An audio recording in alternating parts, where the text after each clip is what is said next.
In just a moment, X-1. But first, how does one man get himself into so many impossible situations? Well, this is a question you'll probably ask yourself tomorrow night when you follow another hilarious misadventure of Throckmorton P. Gildersleeve. Yes, Gildy's eye for the ladies and his impulsive temperament managed to entangle him in a web of riotous circumstances. Be sure to join the romantic water commissioner, his neighbors, Judge Hooker, Mr. Peavy, and all the loyal Gildersleeve household as they romp through another episode of The Great Gildersleeve tomorrow night. And now stay tuned for X-1 on NBC. X-1 salutes our Philadelphia station. Its new call letters, WRCV. Countdown for blast-off. X-5, 4, 3, 2, X-1, fire.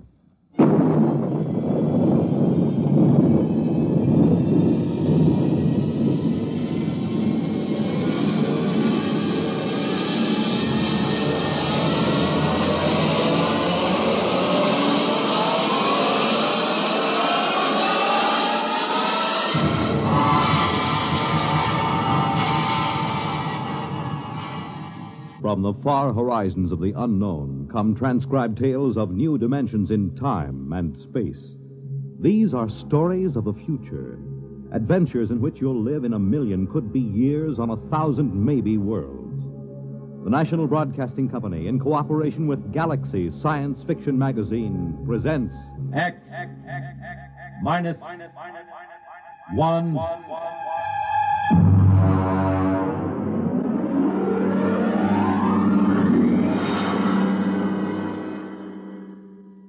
Tonight's story, Skulking Permit, by Robert Sheckley.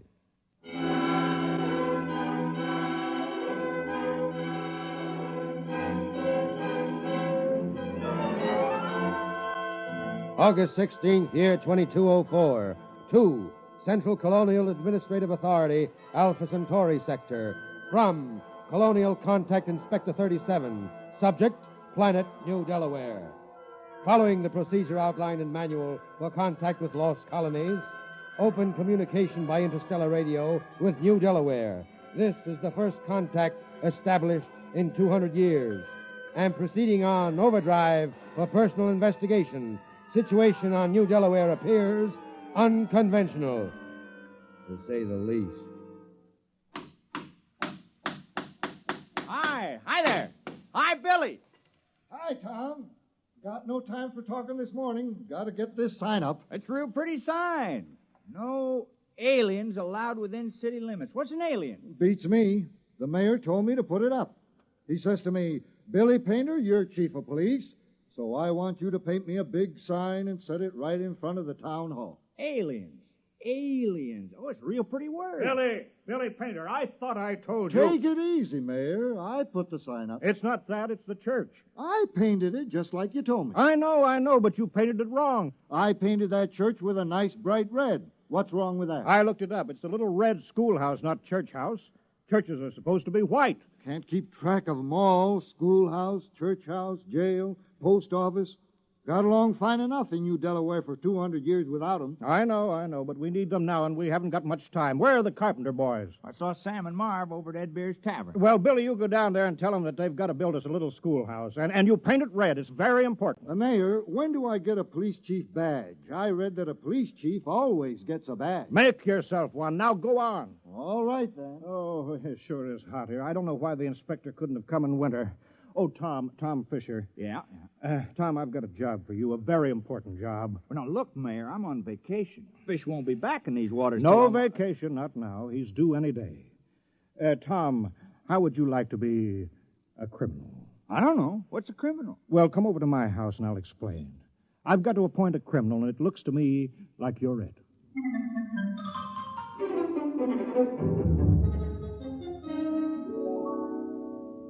You don't mind sitting right next to the interstellar radio, do you? I'm waiting for a call. Thought that thing was broken. No, it wasn't broken. My father told me always to leave the monitor on recording in case. Just didn't seem to be anybody calling, not for 200 years. Not since that war back on Earth. Oh, it's time now. You just listen to them. They said that they would call just at this time. New Delaware. New Delaware, do you hear me? New Delaware, come in immediately. Yes, we hear you. He's very touching. This is Colonial Inspector 37. As I told you in my broadcast yesterday, there's been no contact with the outer colonies for some centuries due to unsettled conditions here. But that's over, except for a little mopping up. Now, you, New Delaware, are still a colony of Earth and subject to her laws. Do you acknowledge that status? Oh, yes. We called a town meeting last night and talked it all over. We're still loyal to Earth. Excellent. That saves us the trouble of sending an expeditionary force to reconquer you. However, as Colonial Contact Inspector, I will be obliged to make a personal investigation to make sure that you conform fully to the customs, institutions, and traditions of Imperial Earth. Imperial? That's funny. All the books talk about Earth as a united democracy. Well, a lot can change in 200 years. And, of course, there's been a war. Do you hear me, New Delaware? Oh, yes, sir. We hear you. You realize, of course, there is room for only one intelligent species in the universe. Man. All others must be suppressed, wiped out. We can tolerate no aliens. I'm sure you understand, General. I'm not a general. I'm a mayor. You're in charge, aren't you? Yes. Then you're a general.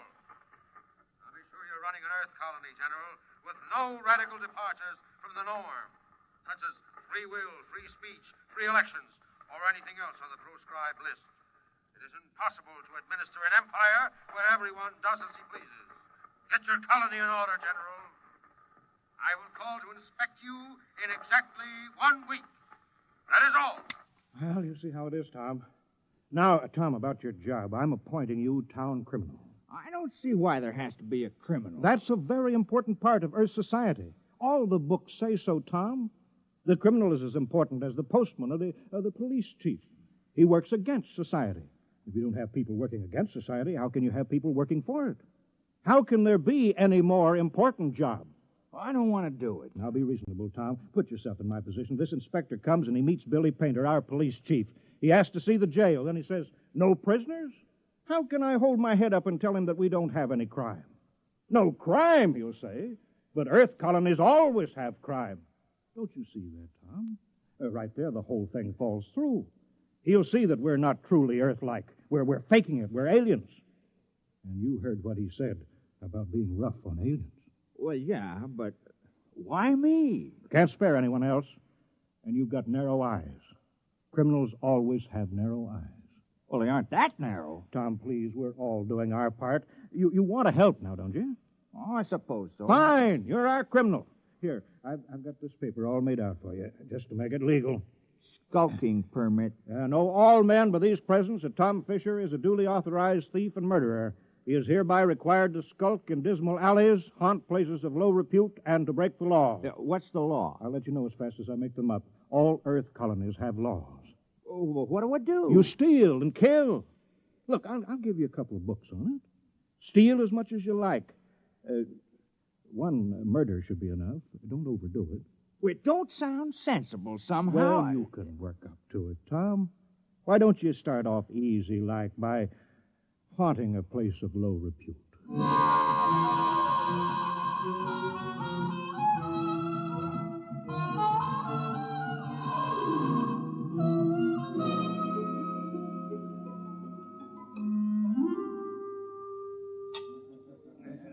Hello, Tom. I hear you're our official criminal now. That's right. I have a beer. How's it going? Well, I've been studying. I can't put my finger on it yet. Hey, did you get the weapons Mary Carpenter sent over? Yeah, a hatchet, a spear, 2 knives, and a blackjack. Uh-huh. I stuck myself with a spear, Ed. The whole thing ain't sensible to me. I can't figure out what's the purpose of crime. What do people get out of it? Here's the beer. I tried a new route this time. Tell me how you like it. Very dry. Less filling. How come you ain't out thieving now, Tom? Oh, I'm planning. My permit says I have to haunt places of low repute, and that's why I'm here. Well, this ain't no place of low repute. You serve the worst meals in town. I know. My wife can't cook. But there's a real friendly atmosphere here. The folks like it, Tom. It's all changed, Ed. I'm making this tavern my headquarters. It's now a criminal lair. Try to keep a nice place, and a lot of thanks you get. Hi, Tom. You steal anything yet? Oh, well, not yet, Mary, no. I'll have a Paracuda, Ed. Don't worry, Tom. You'll catch on. If anyone in this village can learn, you can. Sure, we got confidence in you, Tom. Why don't you steal something right now, Tom? Go ahead. Well, suppose I could. I brought some geefers in my basket. They're real ripe. You could steal those. Well, they are nice-looking geepers, Mary. Real tasty. Go ahead, Tom. Steal it. Well, These are nice-looking geepers. Mind if I take one out the light and look at it? No, Tom, you go right ahead. Now, just a minute there. Hi, Billy. What do you have? I'm on official police business. What were you doing with that geefer, Tom? Just looking at it. I don't think you were just looking at it, Tom. I think you were planning on stealing it. You're a suspicious character. I think I better lock you up for further questioning. No, Billy. What are you doing? I'm doing my duty, Mayor. Tom here is looking mighty suspicious. The book says... I know what the book says. I gave you the book. You can't go arresting Tom, not yet. But there's no other criminal in the village. Oh, Billy, don't you understand? This village needs a criminal record. Acting suspiciously isn't a crime. All right, but I was just trying to do my job. I'll still get you, Tom. Remember, crime does not pay. Hey, that's a real slick way of putting it, isn't it? I thought it was kind of catchy. I read it in the book. Well, Tom, go ahead now. Steal something. Well, I'm not in the mood anymore. You better get to it soon, and don't forget the murder. Is it really necessary? Oh, I wish it weren't, but this colony has been here for over 200 years, and we haven't had a single murder. Not one. I suppose we should have one. No, I'll take care of it. Good boy, Tom. We're counting on you. Billy, I want you to paint up a couple hundred signs saying private property, no trespassing, violators will be prosecuted, and a dozen saying speed limit 35 miles an hour. Why? All we got is those quag horses, and they won't go faster than a walk. Never mind. You got to have a speed limit. It's civilized.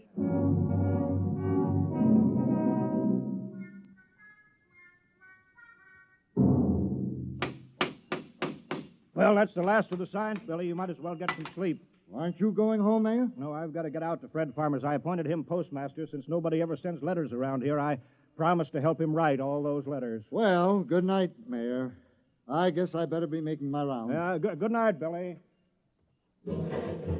Who's that? Tom? Tom Fisher? You out thieving? Who's there? Don't move, or I'll shoot. Hey, Tom, come back. Hey, what's going on out there? What's all the racket? It's the town criminal, Ed. I think I heard him robbing your house. Yeah? He's made his getaway now, but don't you worry. I'll get him yet. All right, but get him in the morning, will you? Some of us are trying to sleep.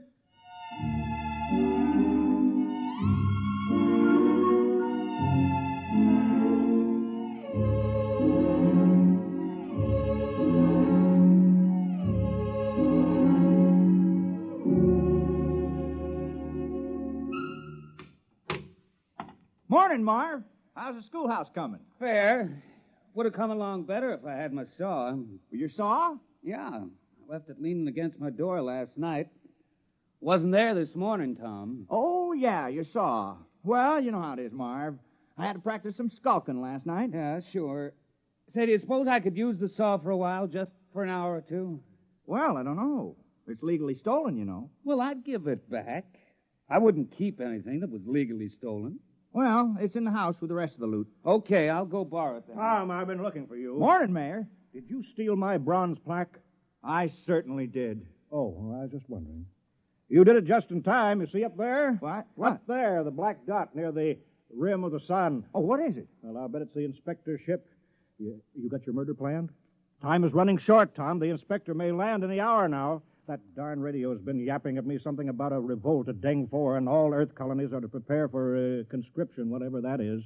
So let's get that killing over with. I don't know, though. Murder. Now, look, Tom, criminals on Earth commit dozens of murders a day and think nothing of it. All this village wants of you is one little killing.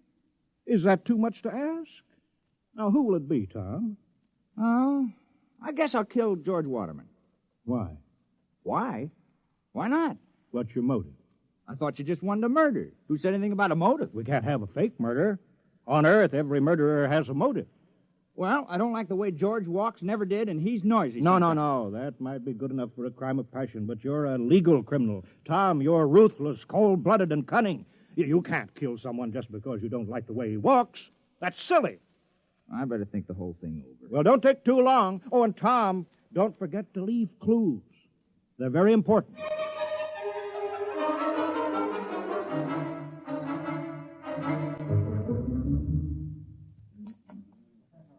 Have another beer, Tom. I don't mind if I do. Hey, how do you like the way I fixed the tavern over? I hung up dirty curtains, you know. That makes it a dismal retreat.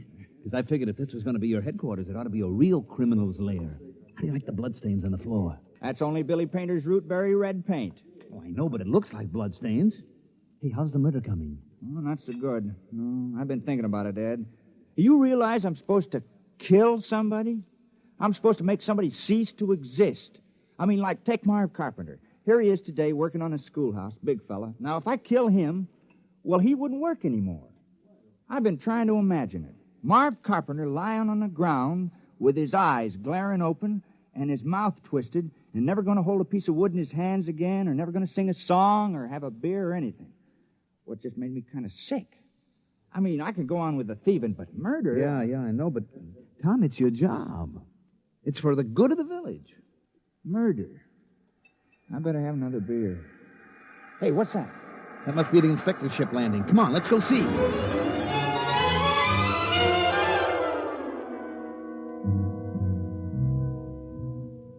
Perimeter guard, advance. Set up portable generators and rocket launchers. All personnel restricted to immediate area of the ship. Sidearms to be worn at all times. And guards at battle station. Welcome to New Delaware. Thank you, General. I'm the inspector. This is Mr. Grant, my political advisor. Is this the capital of the colony? Well, I'm afraid there's only this village on the whole of New Delaware. Only one? Now, Grant, I told you when we surveyed the planet we were wasting our time. Patience. There's always an advantage in every situation. If you gentlemen are ready... Ready? You're going to inspect our village, aren't you? Inspect? I can see it all. Why, of course, General. We're ready. Let's inspect your village.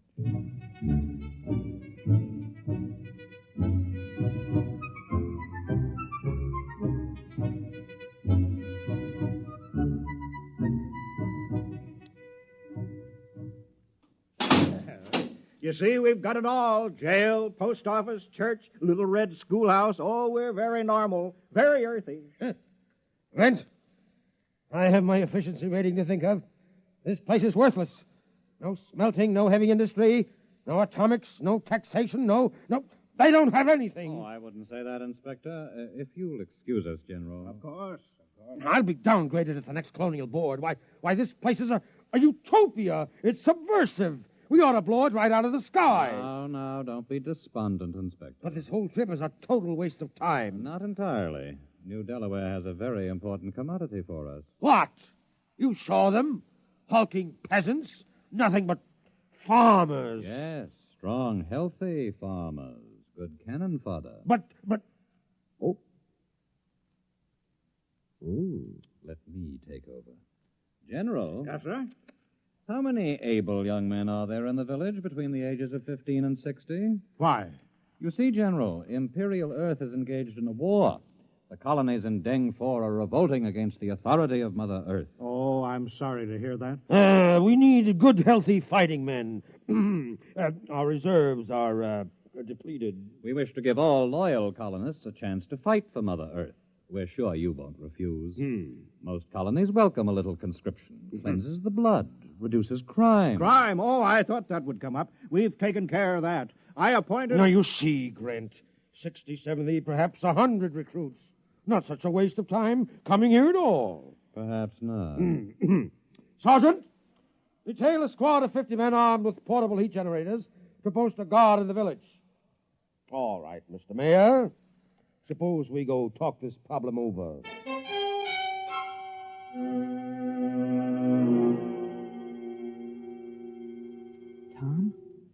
Tom, you out there? Yeah. I've been skulking out here all day. I'm hungry. Well, I brought you supper. The mayor sent you a message, Tom. He said to hurry up at the murder. He's been stalling the inspector and that nasty little Grint man, but they're going to ask him. They're sure to. All right. And I'll get around to it tonight.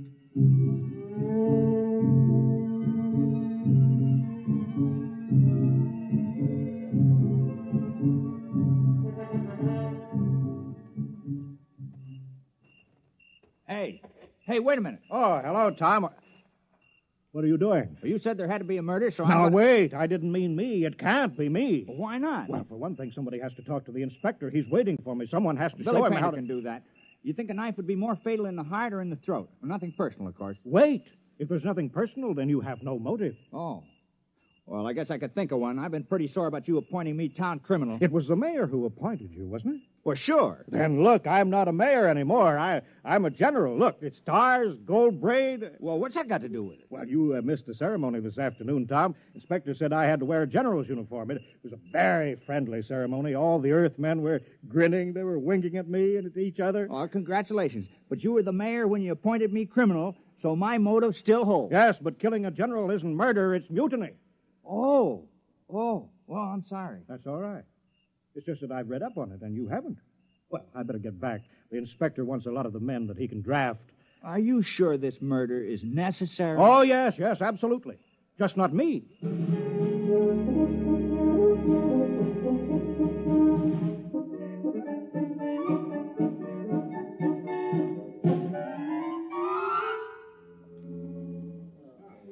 No luck, huh, Tom? I just can't do it. Ed, I can't kill anybody in the village. I grew up with them. I've worked with them. I've drunk root beer with them. I don't have any motive for killing any of them. I know, but you do have to commit a murder, Tom. You don't want to let the village down. But I can't kill the people I've known all my life. No, I suppose not. Wait a minute. I got an idea. Ed, suppose I kill the inspector. Well, what's your motive? Oh, it would be a very terrible crime.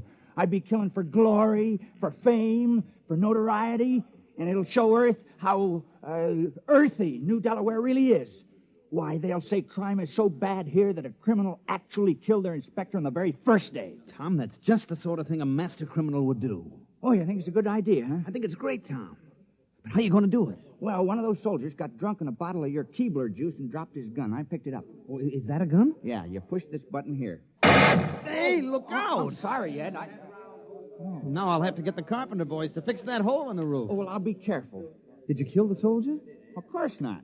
No point in killing the wrong man. Well, I better get going. I'll wait for him on the path between the mayor's house and the ship. Good luck, Tom. Thanks.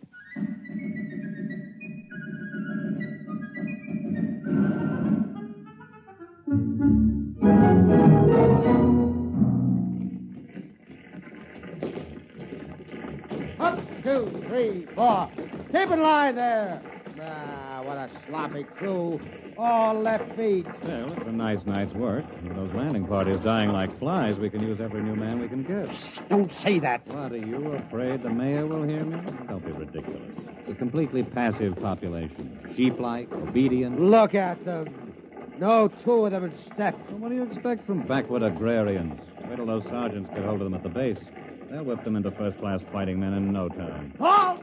Stand and deliver! What's that? Why, it's Tom. Hands up, Inspector. Huh? I got you covered. Now, the rest of you drop your guns and move out of the way. What? Now, see here. Now, go on, now, drop those guns. Now, what's the meaning of this? And who are you? Tom Fisher. I'm the town criminal. I'm going to kill the inspector. Now, please move out of the way. Criminal? So that's what the mayor was prattling about. Now, I know we haven't had any murders in 200 years, but I'm changing that now. Now, move out of the way. Well, I suppose I'd better get out of the line of fire. No, wait a minute. Wait. Now, don't move. I know just how to do it. I've been thinking about it.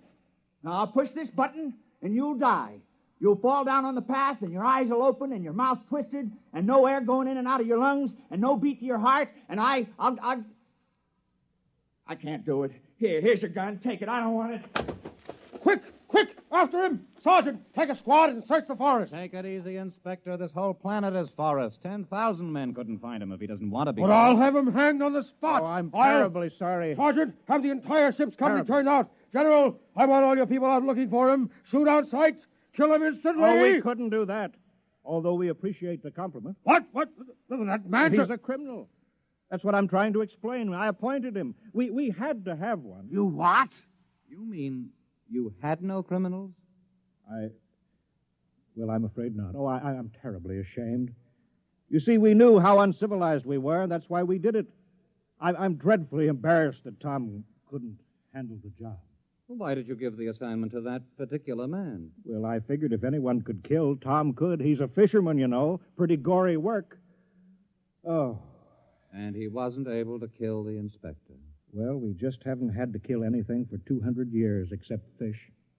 The only animals on New Delaware are small grass eaters, and they're not good to eat, so we never kill any of them. Then the rest of you would be equally unable to kill? We wouldn't even get as far as Tom did. I want that man found. Forget about it, Inspector. What? We'd better get away from here. You want men in our army who can't kill? Oh. Think of it. A morale problem. The possibility of infection. One man in a key position endangering a key ship, or maybe a whole fleet because he can't kill. It isn't worth the risk, Inspector. Yes, sir. I see what you mean. Order your troops back to the ship. We'll take off at once.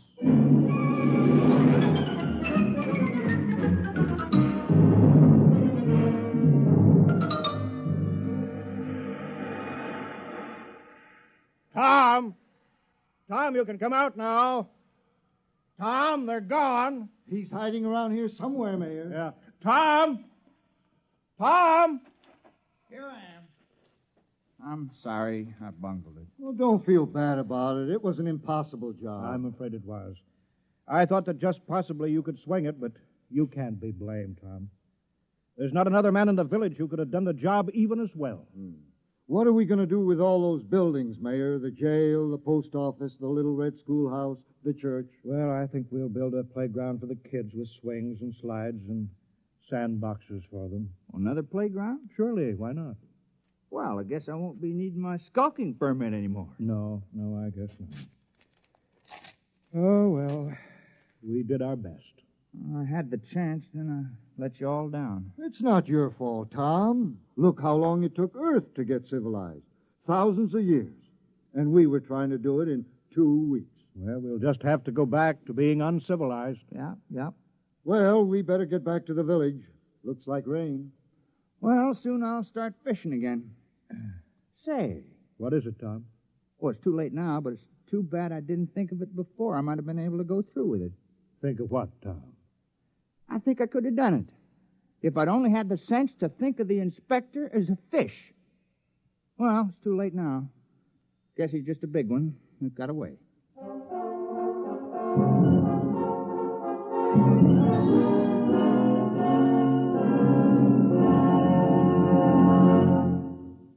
You've just heard X-1, presented by the National Broadcasting Company, in cooperation with Galaxy Science Fiction Magazine, which this month features an unusual story by James E. Gunn, Cylona, a story of what happened when crime suddenly invaded a crimeless society, and where the only way to catch a thief was to manufacture a thief. Galaxy Magazine, on your newsstand today. Tonight, by transcription, X-1 has brought you Skulking Permit, a story from the pages of Galaxy, written by Robert Sheckley and adapted for radio by Ernest Kenoy. Featured in the cast were Dick Hamilton, Wendell Holmes, Joe DeSantis, Joseph Boland,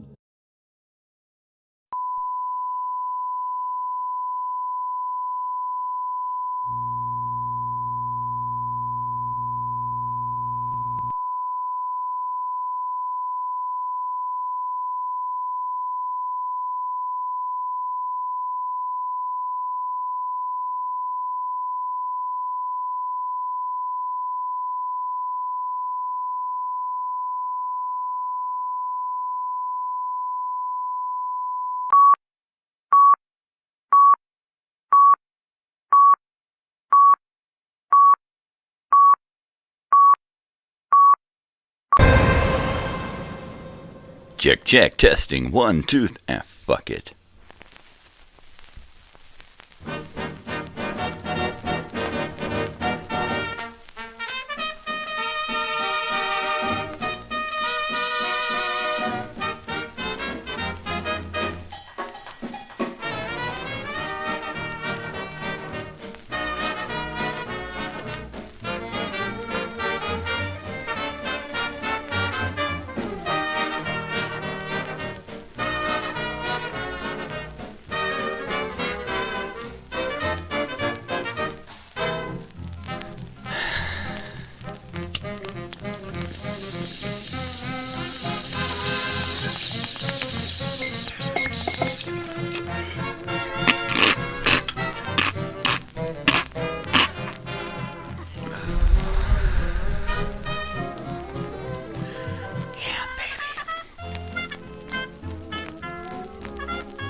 Hey, and there I am. How are you today? Good morgen. What's going on? Let's dress this thing up right here. There you go, baby. No, really. It is not Flashback Friday or Throwback Thursday. It's Flashback Friday. And it is not time for a crazy old guy rant. But I am here. Good morning, everyone. Good morning, good morning, good morning. What's going on? What's up? How do you feel? What do you hear? What do you say? Happy Halloween. Shut up. All right, that's it. I'm done. Goodbye.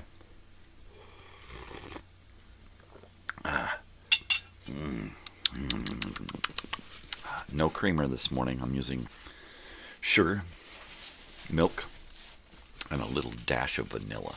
That's it. That's all I got. That's all I got, baby. So it is what it is. It is kind of skanky, but it is. It's coffee. I'm waking up. I'm waking up. I am awakened. I am awakened. And I'm awake. I didn't put my teeth in this morning because I'm going to be wearing them late this evening. So I thought I'd put them in after the show. Actually, after I have breakfast and take a nap. And then I'll put them in. I guess this morning what I should be doing here is trying to... Hey, Ace. Is trying to organize my desk a little bit for this evening's show. Because this evening's show, I'm going to need my desk. And I'm going to need it clear and clean and in good shape. So I've got an 8-track here. Now I can go over here now. Get a couple of DVDs. I'm just gonna shove shit out of the way.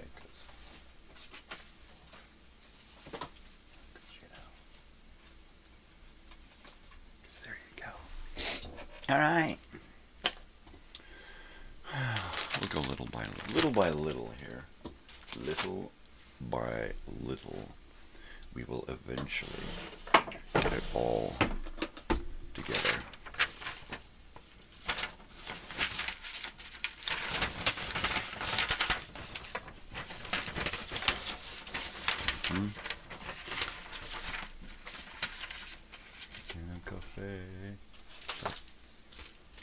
Cafe.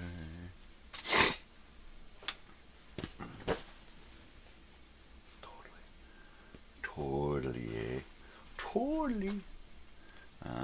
Got the elephant man here. He can go up. He can go up over here.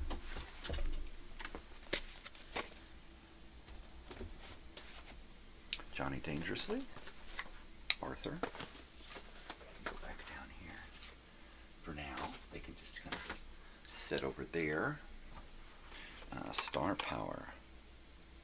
K-Tel, all original hits. That's funny. Let's see. My book. Got a book here. A decal from the pot shop. Put that in there, all the pot shop bags in there. Gonna cafe.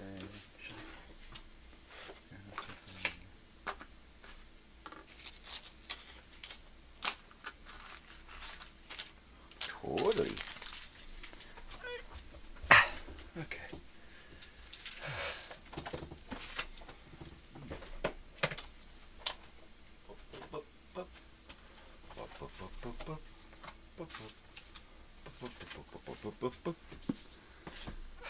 Could have that book there.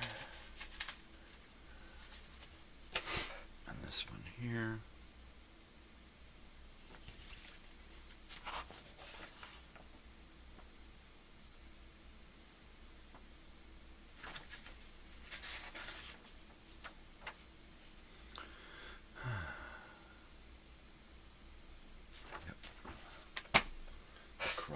The crumb. I carumba. I crumba. I crumba. Whew. There's a lot of stuff here on my desk. It can become pretty overwhelming.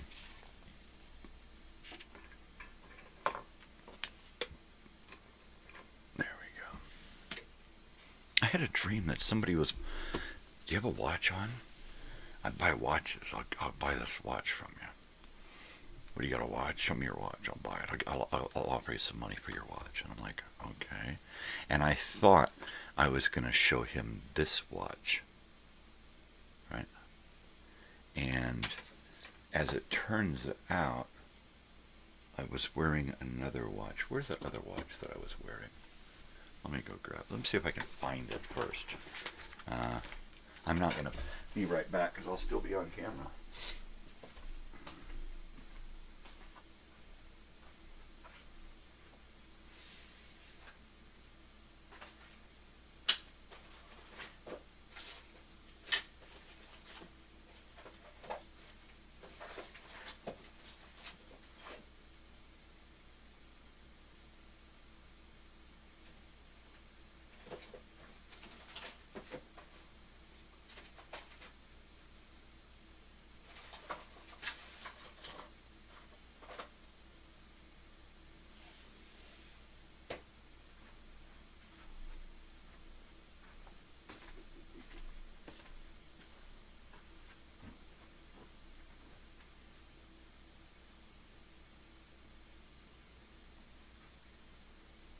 Okay.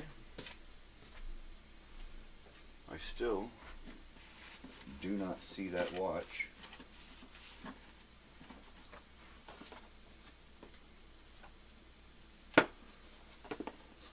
Nope. I don't see it. I don't know where it went. It was a weird, heavy watch.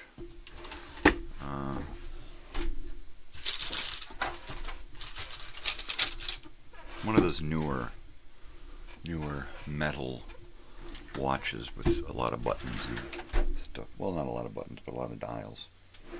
I don't know where the hell it went.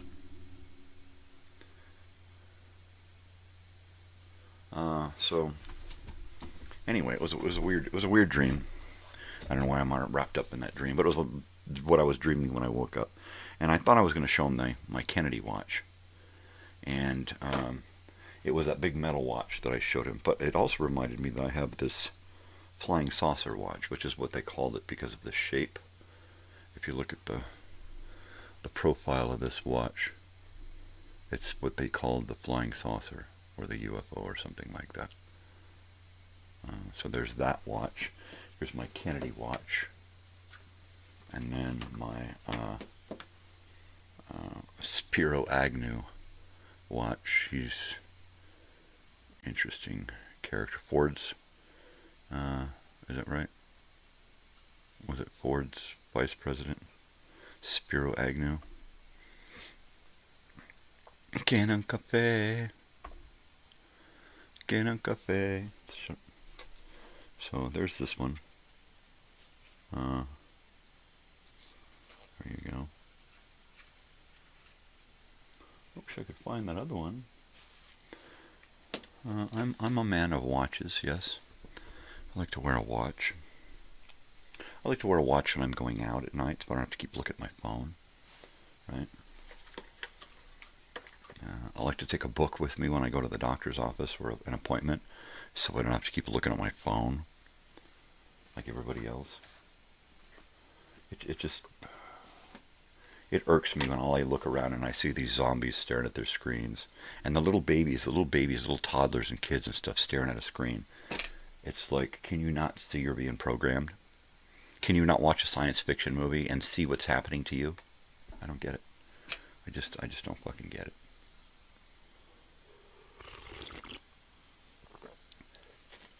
How can you not see what's happening around you and not realize what's going on, man?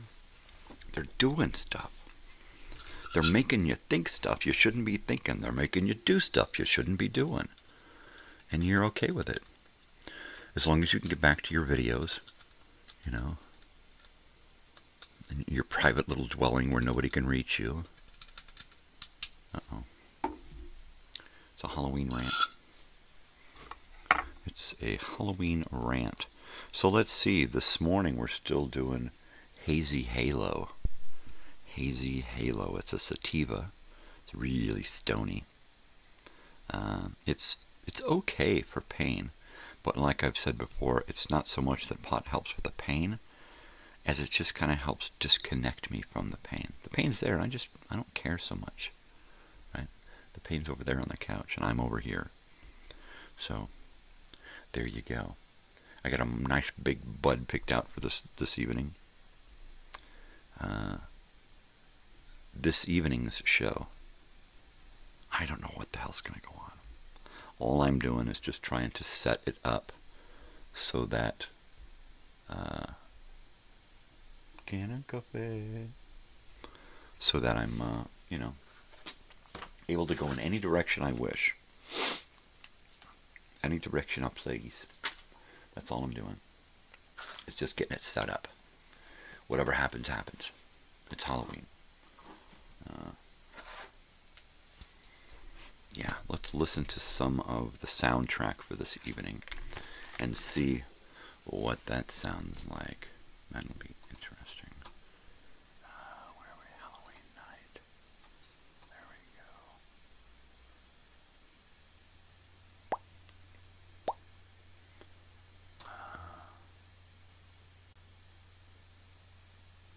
Halloween night. Halloween night. What is this? Intro. What is a Halloween night intro? What does that mean?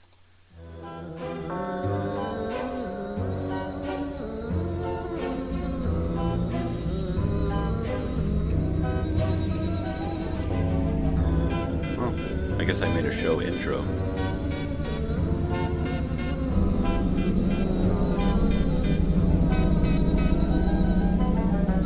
I guess I did. That's totally cool. Well, let me go ahead and play that for you, because that'll be interesting. Okay, here we go. I'm going to play my intro for this evening. Let's check that out.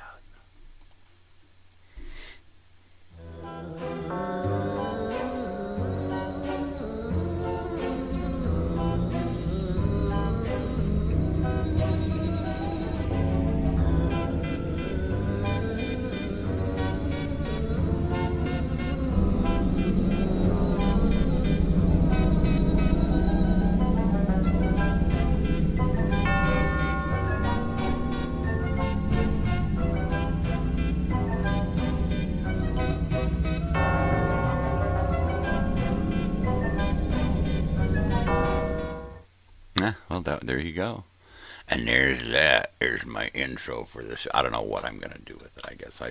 I made it and then kind of set it aside. I've got my Halloween night.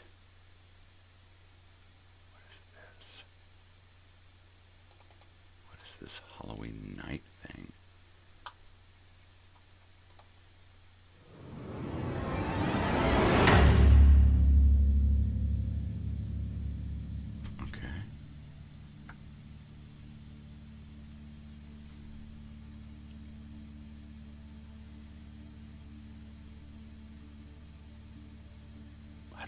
This is. I created this for Halloween, but I don't remember what I was going to use it for.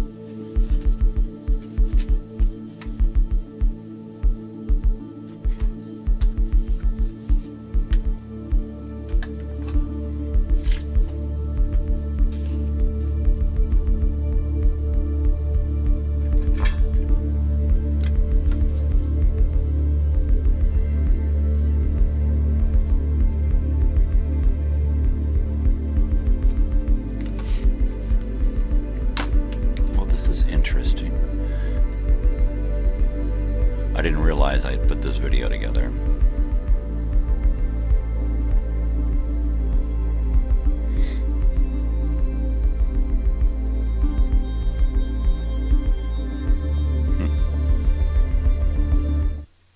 you go.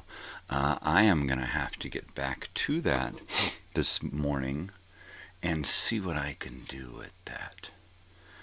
This looks like it's just an interesting collection of dark stuff. And it looks like something that I put together to loop and put on a TV, right? Just some scary stuff. Sounds and spookiness. So that's pretty cool. I like that. I'm going to have to do something with it. I've got Mercury Theater War of the Worlds here as well. I wish I'd have known that was there this morning. It'd be nice if I wrote stuff down. Halloween Night, Time Machine. Apparently, I thought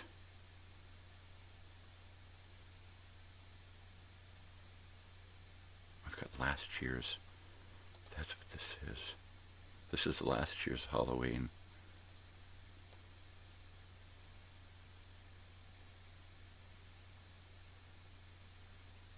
Right, there's this year's Halloween. Unbelievable. Okay. Wow. I get it now. So I'm going to take this Halloween stuff and I am going to transfer it to the new Halloween file.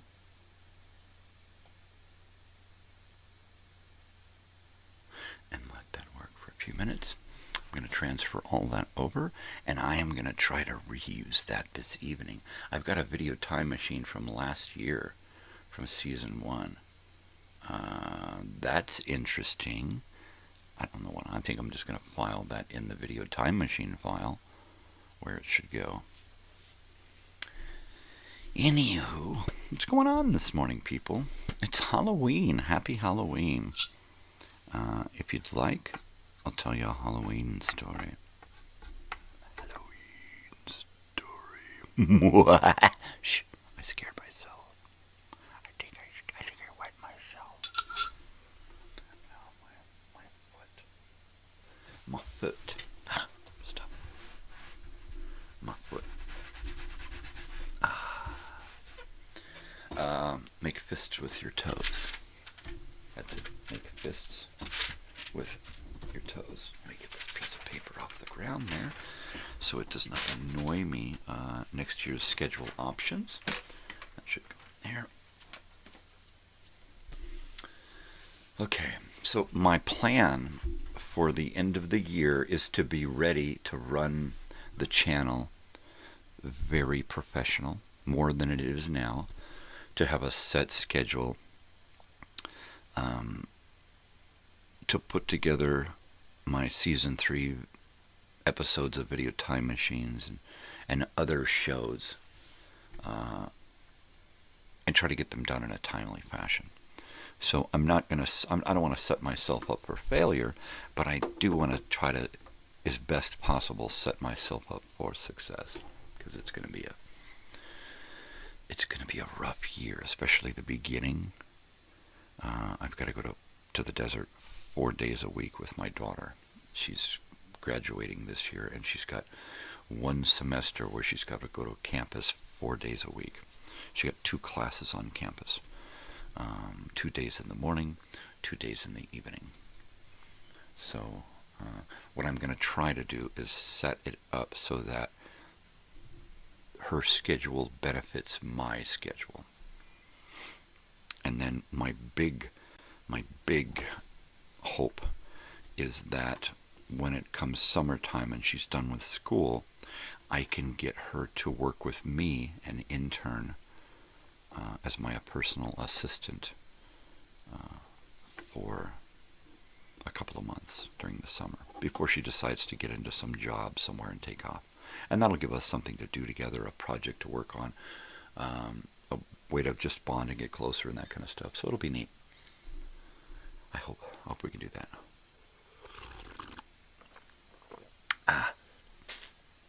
But Mainly, I want to keep the live stuff going and improve the live content, as well as expand the live schedule and do a lot of videos too. Reach bigger audience. Figure out more of this technology. Oh, look, a bong hit. Gosh, I'm so lucky. They just appear out of nowhere. So I was having a dream last night, and somebody started talking. I think it was either my daughter or my wife started talking out the side of their mouth, like I do. And I'm like, cut that out. That's me. Don't do that anymore. Please? It's weird. What are you talking about? Stop that. You stop it. Okay, quit it. Hear me now and forget about me later. So now I'm gonna have to bring my video over to here, to this computer, so that I can create what I want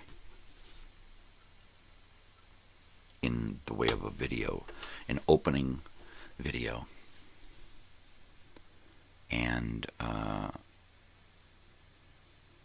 the pre-show video. I think I'm going to be able to use reuse last year's stuff, and that'll be great. And put it together with stuff I made for this year, my new graphics. Yeah, that'll be cool. Bung it, right? Well, just do it already.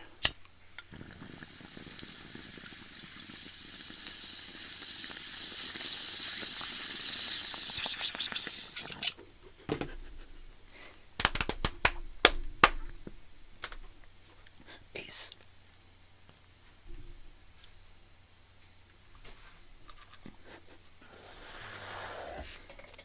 Get in there, Ace.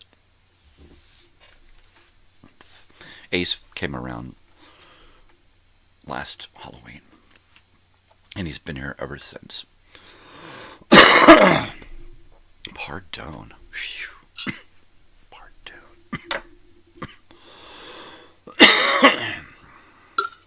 Right? Right? Yeah. That's what I'm fucking saying, man. Ain't I been saying it forever? Forever.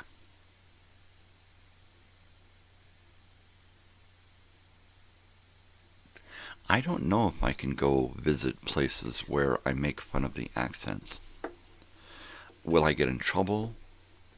Will people correct me and teach me how to say it the right way because I'm close? Will they look at me in disdain and go, bloody American? I don't know. I don't know.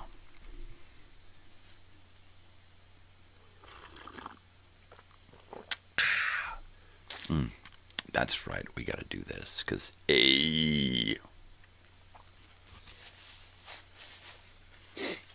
all right. So I guess this weekend I'm going to try to put together a video time machine and get it out for October.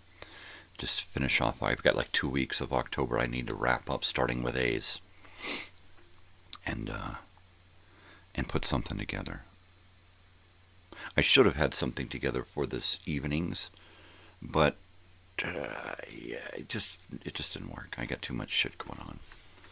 Too much and not enough time and not enough shit going on. And yeah,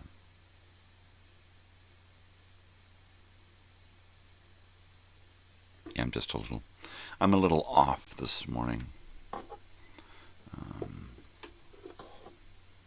So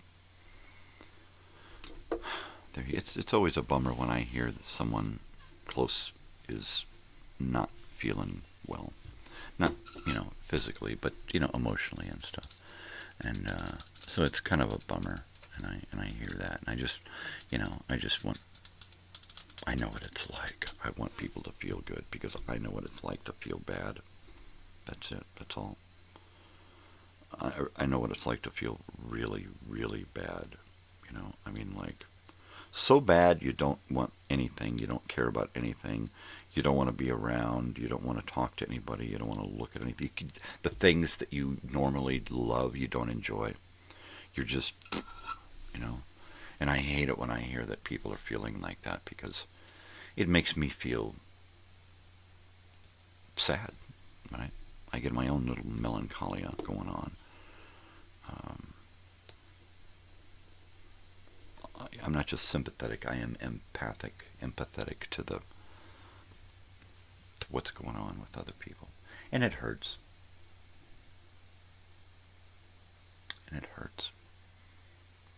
So, get well soon, whatever that takes. Do something for yourself. Do something for yourself. That's when it really means the most. And maybe that is doing something with somebody or for somebody. But something for yourself to make you feel unblah, right? I told my wife last night after we were talking that this is why I keep my house so full of stuff, stimuli, input, things to keep me busy. So if I get bored and I get depressed, I've got something to pick up and fuck with. It's like, all right, I gotta do something. What am I gonna do? I want to do something different. Well, I'm gonna do this because I got a million different things around here to do. So,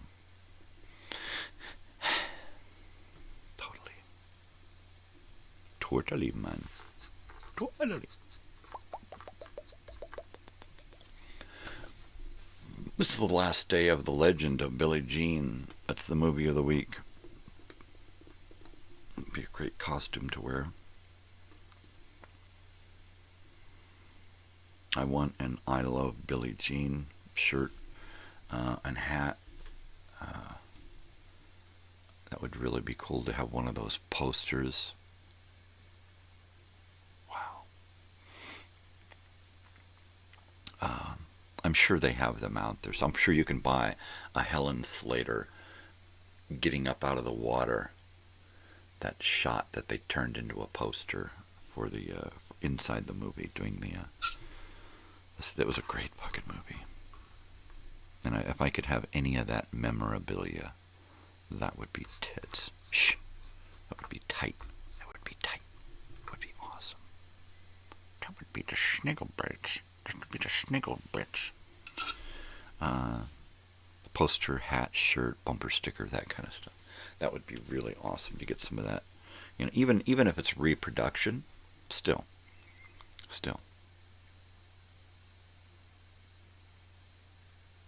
I want so badly to decorate a vacation home in the 80s, right? I mean, strictly in the 80s. Everything in the house, 80s. If there's going to be a smart TV, it's going to be hidden. If there's going to be any appliances in the house that are new, they have to at least have the appearance of vintage, right? Get some of those, like the new refrigerator, stove combination that's very vintage and retro looking, right? Or go out and buy actual stuff that's been refurbished, rebuilt, remanufactured. Okay, I gotta heat up this coffee. Talks amongst yourself. Try not to play with yourself. So I'll put this here. That in there, and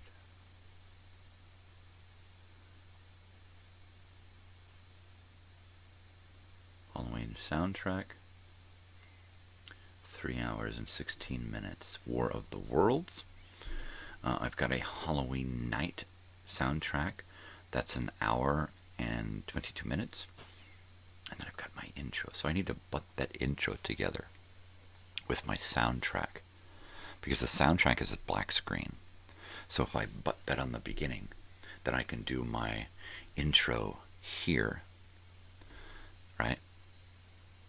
And then I can have my intro playing, Elsinore Brothers Studio Presents. And then go to here, and then go to there, and then start the show here. Right? Hey. inside the truck. Oh, this is going to be good. Oh, this is going to be good. This is going to be totally good, eh?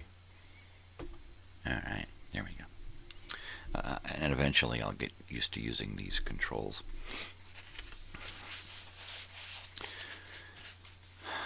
If I could get my daughter, then maybe this fall, while she's on winter break, this winter, get her to help me work on some scheduling and agendas and routines and stuff, and try to get things set so that by the time I start my new season in January, my new year, I'll have shit together. I need to take a look at the calendar with her. I need to get a new calendar. I need to take a look at the calendar and set it up so that I know where I'm not doing shows and where I am doing shows, right? And I don't want to put on a calendar, this week is supposed to be this show, because I may have to preempt that week and bump down, or preempt a couple of days, right? I imagine that there will be days when I won't be here next year, but I'm hoping by adding on extra live shows on the weekend and on the weeknights, I'll be able to make up the difference and still keep a running balance of as many shows for as many days of the year, right? I just want to keep that rolling. If I get 122 days in the year, I should have enough live morning shows and enough live other shows to make it at least 122 days. 122 episodes of something live. There should be something to watch for every day of the year. For at least you should be able to put it and watch something different every day for a year. That's what I'm looking for. Coming up with a routine for the morning shows and the themed morning shows, and trying to compartmentalize certain things. Okay, here's a theme. Here's the graphics. Here's the video,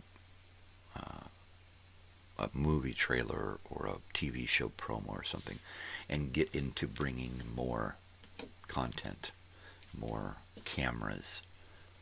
I really, really want that exterior camera pointing at the sunset, and I want that to be on the screen where it says live. And I want that sunset to be somewhere on the screen, on this screen, in its own little, and that's why I'm thinking if I take this screen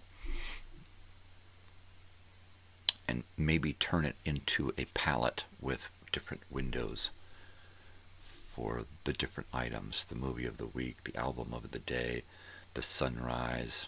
Did I say sunset earlier? The sunrise. My other little graphics doing whatever they do, right? Some kind of little sign ticker that has information on it.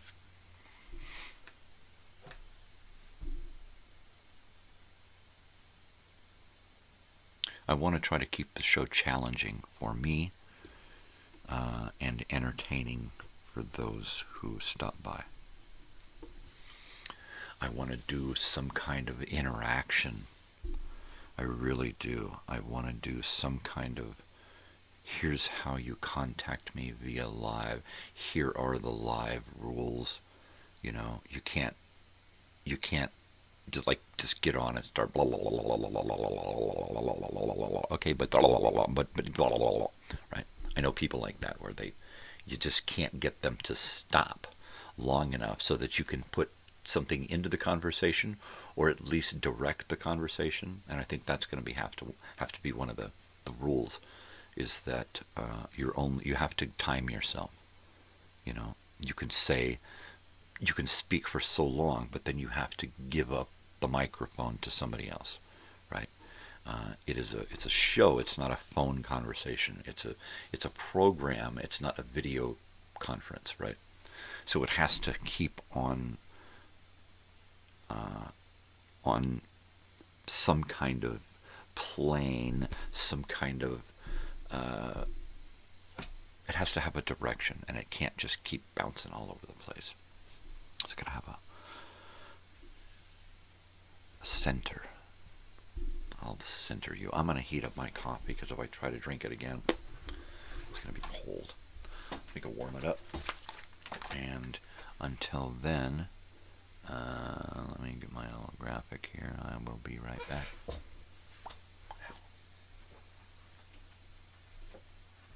Totally. My wife got a pumpkin here.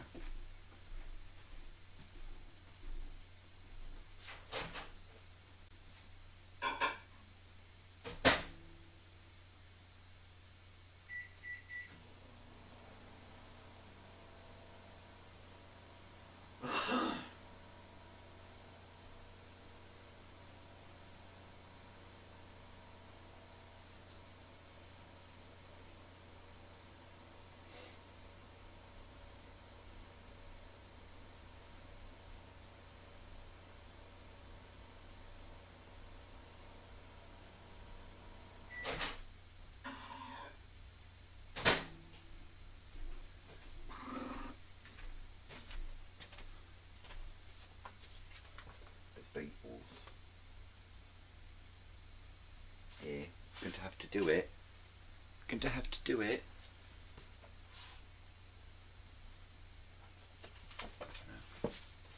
Alright. Hey, now look what's going on. We got somebody here. I'm back. I'm back, baby. Good morning, WW. Happy Halloween. Cheers.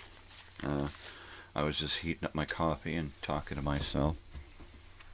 Because that's what I do. I've been kind of moving around files this morning, realizing that I have a whole Halloween file from last year on my computer. So I just consolidated the two. I've got my Grateful Dead show from '85 now, together with the entire program that I put together for this evening, plus last year's intro for Halloween night, and a Halloween night hour-long kind of background thing, so I can actually start the show early. Yeah, exactly. It's always the same here. I'm always talking to myself. Always. Real quick, if you look at this picture in the foreground, you can see there's the pumpkin my wife bought last night. So there you go. And there's the framework to hold. That framework there is just to hold that CB radio. That's all. That's it. That's all it's there for. Actually, this is my Halloween t-shirt. This is my Motion City soundtrack t-shirt, right? Everything is A-OK, and it's a tombstone, right? And then on the back, it's got Boney. So that is my Halloween t-shirt. My wife's like, don't you have a skeleton shirt or a Boney shirt? And I'm like, do I? I thought this was it. She says, no, I thought there was another one. Don't you guys have Halloween shirts? And I'm like, God, I don't know. I'll look. But I can't look now because it's dark in there. In there with a flashlight, looking through my filing cabinets of drawers of t-shirts, right? Motion City Soundtrack is a band. They've been around for about 20 or 25 years, I believe. My daughter took me to see them at one of those clubs in L.A. On their like 20th reunion, 20th anniversary of an album. So they played that album. She's been seeing a lot of that. Every time she goes to see a show, it's like a 20th anniversary, because she likes to see older bands. She's not so much into what's happening now. There's a few things that she likes now, but mostly it's older stuff that are still doing stuff now, right? So there you go. If you remember me telling the story about my daughter and I at a concert up in the balcony, and a guy puked and did a little bit of spray, and it got on my daughter's hoodie. She was wearing her hoodie, and it got on the back of her hoodie. So she just pulled her hoodie off inside out, wadded it up, sat it down, and just kept on the show. And I'm like, wow, what a trooper. We wound up getting a really good seat after that, a really good comp. Not the Troubadour, I've been there. Not the Whiskey, been there. But it was, what was it? It was not the Palladium. It was not it was an older place, like the Novo or something. It was God, what was it called? We've been to so many of those weird clubs since she started getting into live music, which just, it really makes me feel so good to know that she's like, okay, I got a concert coming up. I'm going to get ready for a concert. I'm like, oh, man, yeah, baby. That's great. Or she's like, we're going to a club to see a band. You know? That's how you get into that scene, is by staying in it and meeting people. And, hey, I've seen you before. Hey, gosh, you're back. You know? And then, hey, why don't you come on back and hang out, you know? That's pretty cool. I like that. That's really neat. I don't remember the club. Let me see if I have it written down. I've got my schedule from last year or the year before. I think it was 24. So this is the 24 schedule. And it's got a list of some of the stuff that we went and saw. I tried to catalog some of the music that we were seeing. Wow,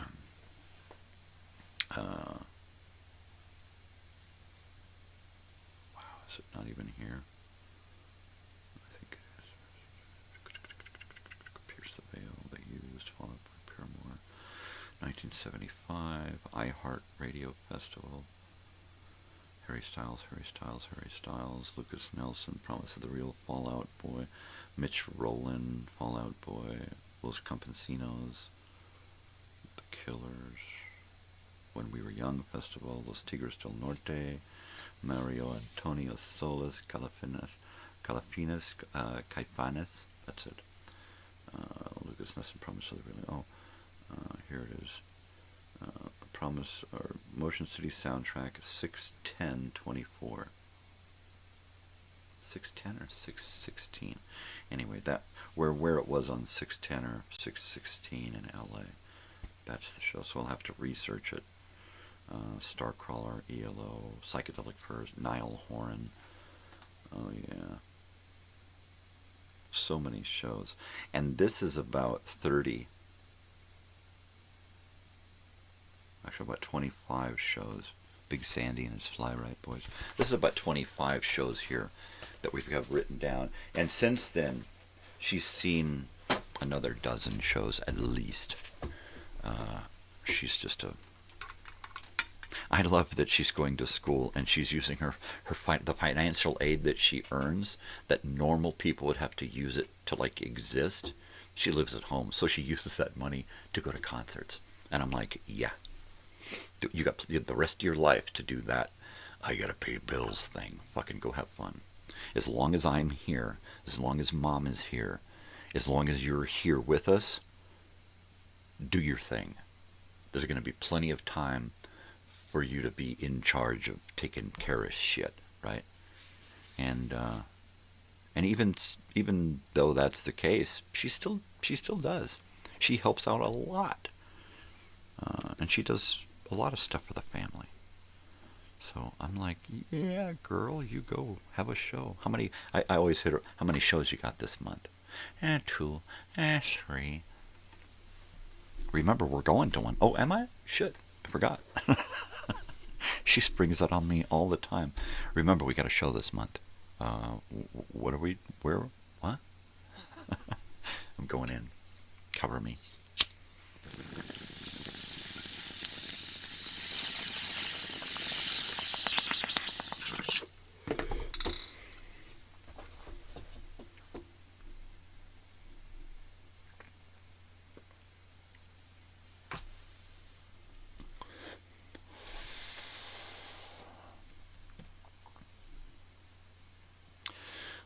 remember the name of that place where we saw Motion City Soundtrack. She's taken me to see a lot of the bands that she likes, and most of those bands have been around since like the mid-90s, right?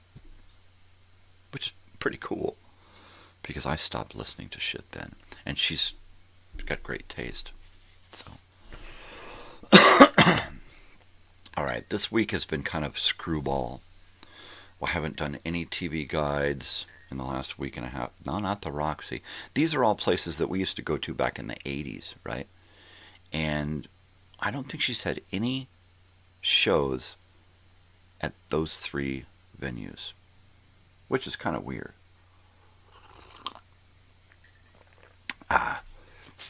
But knowing her, she'll get there.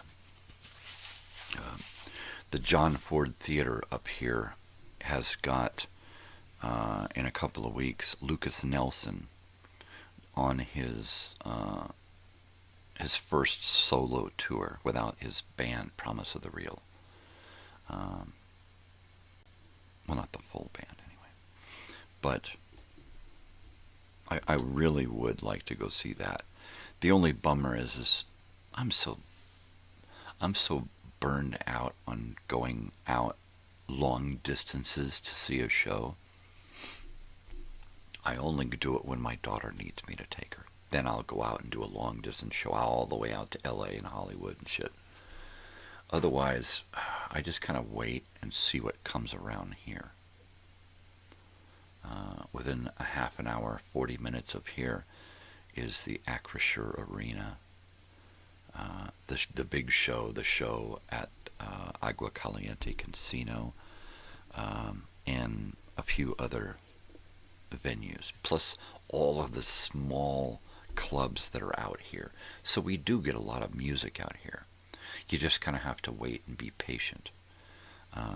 Firefall right now is going to be going out to Vegas next year. And I'm hoping, because they're doing a lot of stuff in Arizona, Colorado, and Vegas, that eventually they'll do something out here. I don't think they're going to want to do a small place like Pappy and Harriet's. Even outside, it's only 300 or 400 people, I think. So they would have to play a place like the show or Acrisure. And what do? How do you get them, write your congressman today? Right? Totally. The Viper Room, the Canyon, the Flip-Flop, the Stinky Foot, the Broken Toe. These are all things that happen to your feet, right? Wearing flip-flops. Now, I don't know. I don't remember what the fuck it was. It was one of those weird, not older clubs, because there are, since the 90s, and most recently, when everything has become gentrified, there's a club on every corner now. I mean, literally, even here, everywhere you go up and down this highway, within 30 miles, there's a million fucking clubs. El Cid? Nope. No, I don't remember what it was. It was not the Glass House, not the Novo. I think these are like near L.A. Not the Spectrum. Not the... was that one place that we saw? Chiodo's. I can't remember the name of that place. Oh, the Wiltern. The Wiltern. The Won't Turn. Maybe it was the Wiltern. I don't know. She knows all of that shit. I mean, she's so savvy. I told her, look, as soon as you get done with school stuff long enough, we need to sit in here and we need to create our timeline of music and shows and other stuff, right? Yeah. Because, man, I've done more concerts with her than I did as a kid, right? Before I was her age. She's seen more concerts she's seen twice as many concerts as me, as I have. at her age. So it's crazy. And she's getting really good at it, getting the tickets, the directions, the accommodations, parking, everything. I mean, navigation. She's got it all down. But that's only because I force her to do that. If you want to do it, you take care of every step along the way. If she's taking me to a place, I say, okay, you need to call the place and find out about old guy seating. And she does. And she gets all the lowdown, gets all the skinny, right? And then she gets me there, and I got a place to sit and watch the show off to the side while she's running right down the middle, you know? And I'm like, yeah, she's got it under control. When she goes with her friends, it was great because they were done at one concert at like the Dodgers, and they get into a she's got her and her 3 friends, and they had just seen a show, and they wanted to go get food, and they wanted to go back to their Airbnb or a motel or whatever it was. And they get in the car, and my daughter's got like everything handled on the phone, except when they get in the car, the guy speaks Spanish, and he doesn't really know much English, right? And of course, you could just pull out the translator, and you guys could just do that, right? But my daughter's had 4 years of Spanish. She has a certificate from high school in Spanish, and she's talking to mom all the time in Spanish. So, boom, now she's speaking Spanish to this guy, and she's kind of shy, and she doesn't, but she did, and she was like impressed the hell out of her friends and us, and probably the driver too, you know. And it was really cool. It was really cool to hear that that she was able to not take charge, but be able to step up and deal with stuff, you know. That was cool. That was cool. I liked that. So now I see her traveling elsewhere and doing the same thing, you know, because she's got everything mapped out. You know, she's a lot like me, you know, where she really has to get into planning stuff and making sure that it comes out right, just so that you can have kind of a loose flowing time, you know, just like my Halloween show, you know, plan everything out and then plan to just play it by ear. Totally. What do you guys want to do? You want to do this? Okay, well, here. We could do that because it's already, all we got to do is just, and we're there. Boom, bing, bang, boom. Yeah.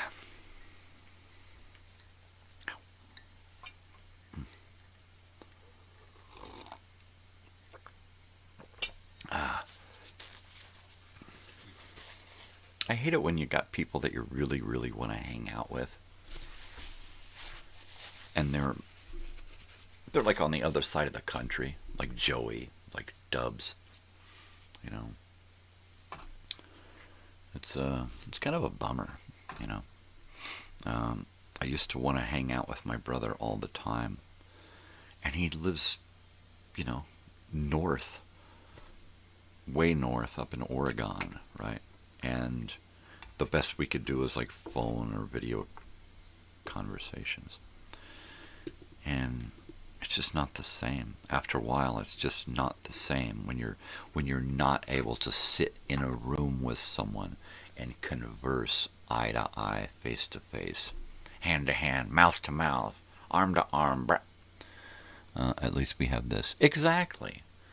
And I think because of all of the video conferencing and phone conversations I was doing with family and friends, trying to get some kind of back and forth going on, and I think they just got burned out on me, because after a while it was like, yeah, I'm busy, yeah, I gotta go to work, yeah, I got this, yeah, and I was always kind of shined on. And once I started doing this and started having more interaction with the regulars, that didn't seem so immediate, needing family and friends to get to talk to and stuff. And so this really helps. At least we have this. At least I have this.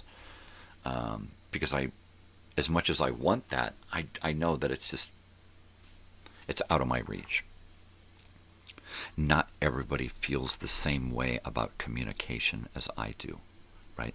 Most people would prefer to text and post and like and share. And I would prefer to sit on a couch and talk to somebody, play cards, pick up some guitars, shoot the shit, just tell each other old stories. That's what I like.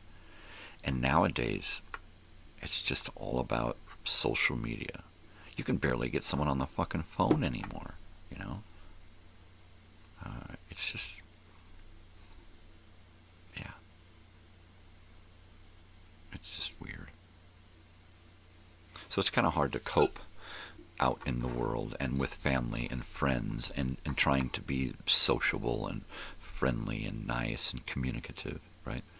When everybody's kind of in their own, what? Yeah, just a second, and they're fucking doing, yeah, okay. And then halfway through, the beginning of a conversation, they go right back to their fucking phone again.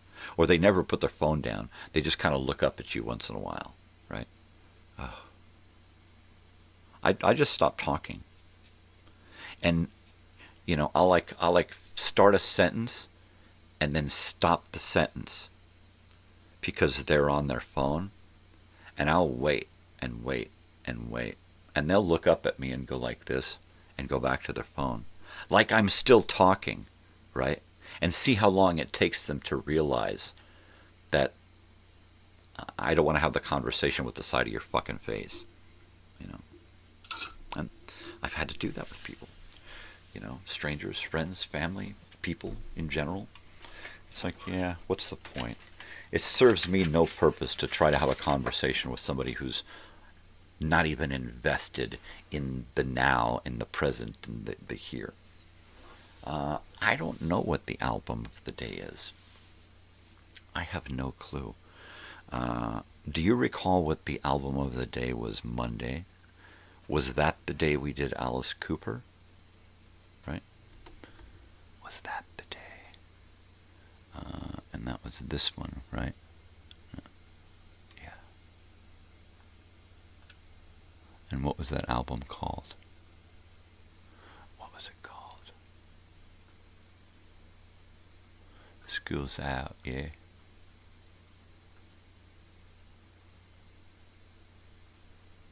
Oh.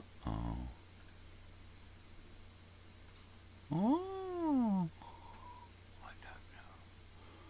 Warren Zevon. I don't think I have anything by Warren Zevon, but I can pull something out. Do you remember what the Monday and Tuesday was? I know Wednesday was the Long Run, right?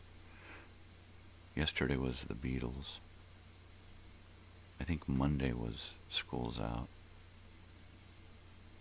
Just trying to get me records straight, because if I fuck shit up, then I'm like, yeah, that's not good, man. That's just not fucking good, man. Oh, yeah.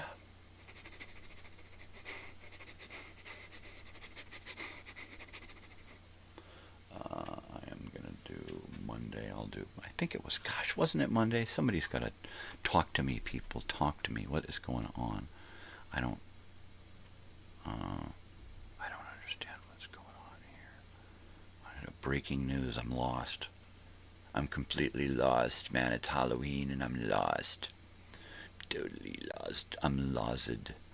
I am lozed. Lozed. Well, I am going to write in WW here. Because you're here. That's all I know. That you're here. You didn't write it down. No, I didn't write it down Monday or Tuesday. I'm pretty sure Alice Cooper was the Monday. You were here Monday, and you were here Tuesday. It was one of those days because you suggested it. And the Long Run was on Wednesday. Abbey Road was yesterday. So I have to say that last week Friday was not School's Out. It was, yes. So it had to have been this week that we did School's Out. And what was the name of that album? Ragamuffin Tuesday or something? Time and a Word. Was that what today? Or yes, Tuesday. That was Friday. It was Friday. Yes, Time and a Word. What was Tuesday? I'm going to say that School's Out, whatever that album was. Alice Cooper. I'm going to say that one was Monday. But I don't remember what Tuesday was. Yeah, Friday, Time and a Word. No creamer. Sugar, milk, and vanilla flavoring. Vanilla extract. Let's see. Oh, Bonghead, look at that. Jeez. How'd that happen? $1 billion babies. That wasn't it, was it? What's in there? Let me look here.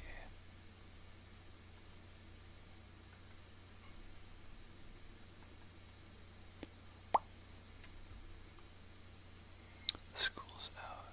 Gutter Cat was the name of the album. Gutter Cat. There we go.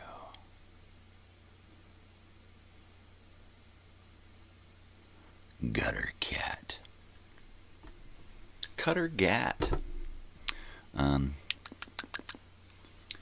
The coffee doesn't do it for me. I like a certain creamer every day, and this is not it. I cannot regulate the right sugar, the right vanilla, the right milk. It just doesn't work. Right in Gutter Cat. Okay, so that we know which one we're talking about. I wish it was tasty. I really do. Ooh, Bonghead. Stop that.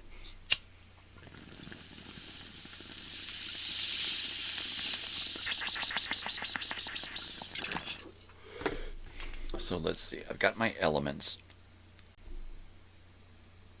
I need to put my elements together better. Finish off my intro. Tack on some dark black to the intro so that I have time to work the screen before it fades in from black and does my opening. And then I'll do that, and then it'll go into...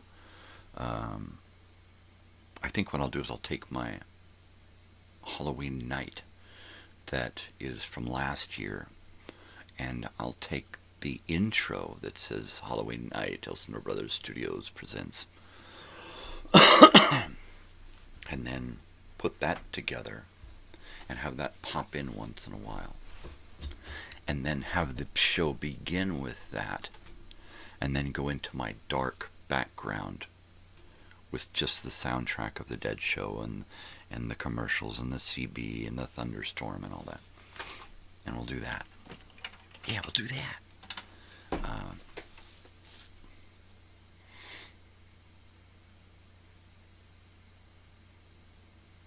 And I have to give myself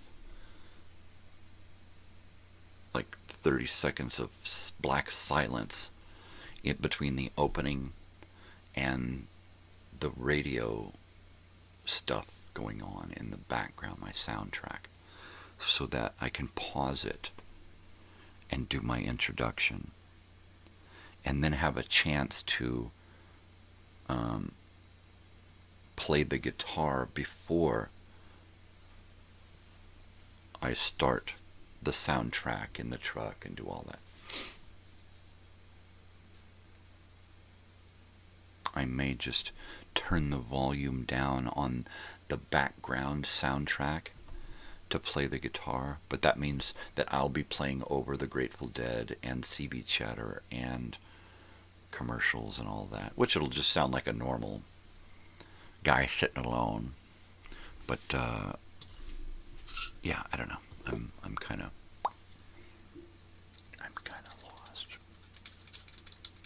Breaker 19. This here's Mellow Yellow in the banana hammock coming at you. What's your 20?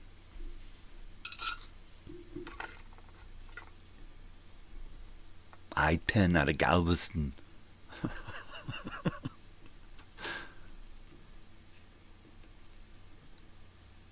Yeah, my Peterbilt. I'm in my Peterbilt.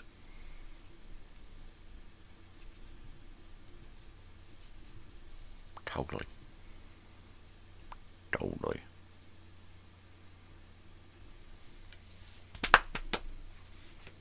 Let's see.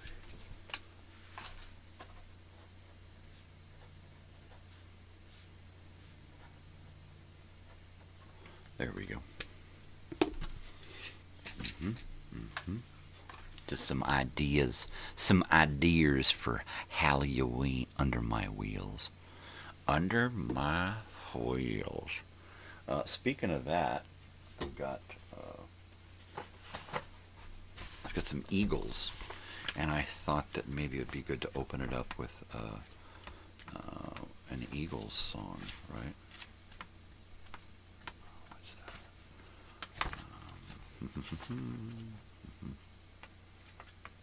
And of course, it's that particular song, right? What is that song? What is that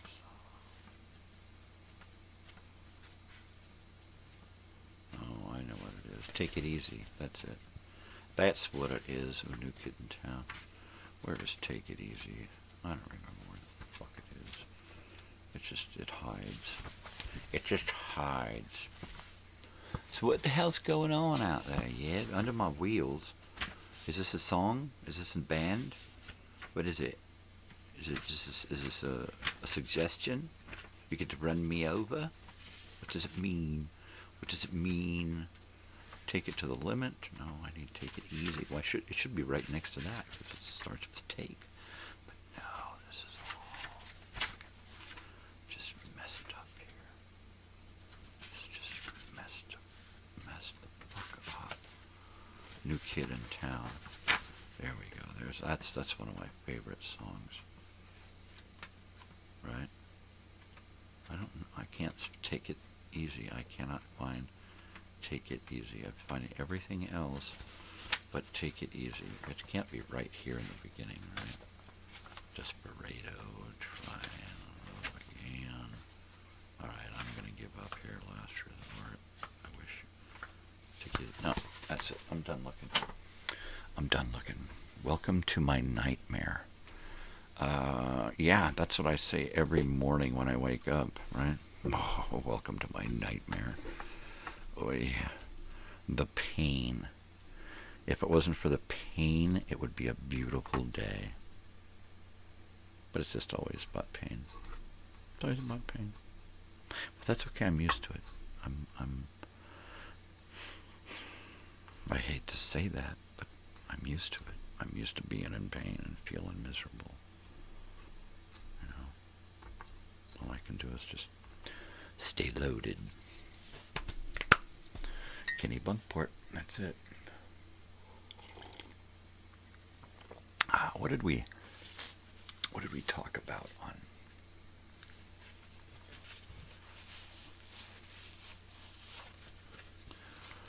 on Tuesday? What was the Tuesday? The Tuesday album. What was it? Tuesday album. Tuesday Weld. Raise Your Fist and Yell. Fair's fair. Yeah. Is it like a rebel yell? Yeah. Billie Jean. Fair's fair. Totally.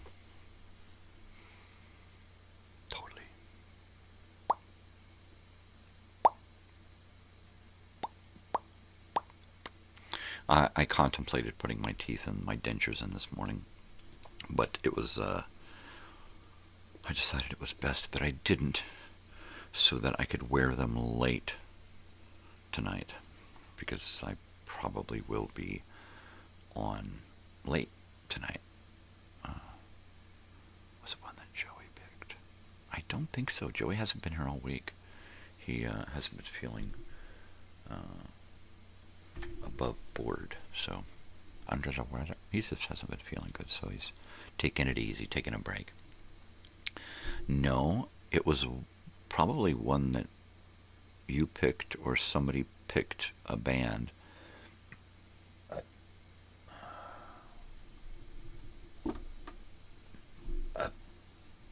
Or maybe it was James on Monday and School's Out was Tuesday. I don't know. I don't know. I'm not gonna worry too much about it. But we need to pick out a band for the day. So let's hear her a band or an artist or somebody from the 70s or 80s. And then we'll see what we can find. If we've got it here, we'll get it here. If not, we'll dig up a graphic to put it on the camera there. So there you go. I'm still having a hard time wrapping my brain around the whole Halloween thing right now. It is kind of, well, it's kind of weird because Halloween kind of takes me back to a lot of weird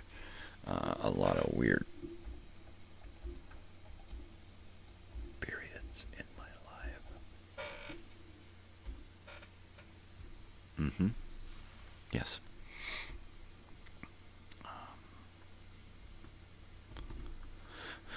Good God, yo.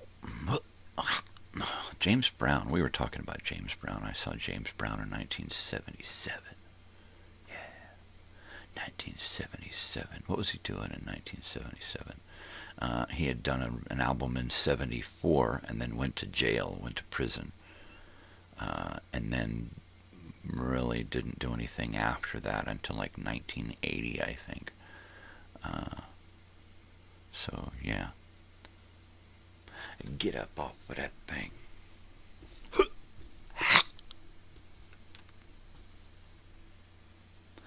Get up off of that thing. If it makes you feel better, get up off of that thing.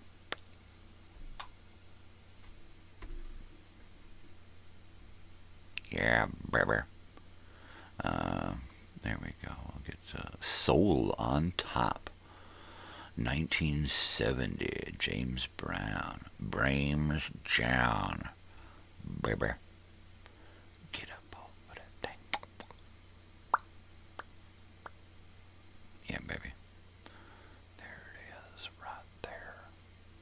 Is it going to work for me? No, that's not what I want. I want to save the image. We'll label it JB for James Brown. And we are going to put it right there in October 2 promos. And then we're going to drop this screen down. And then we're going to go to this morning's show, and we're going to add in JB. Oop, James Brown.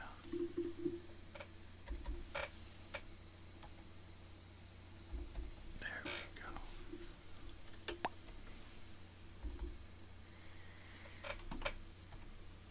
Okay, I got to try to do this right. There we go.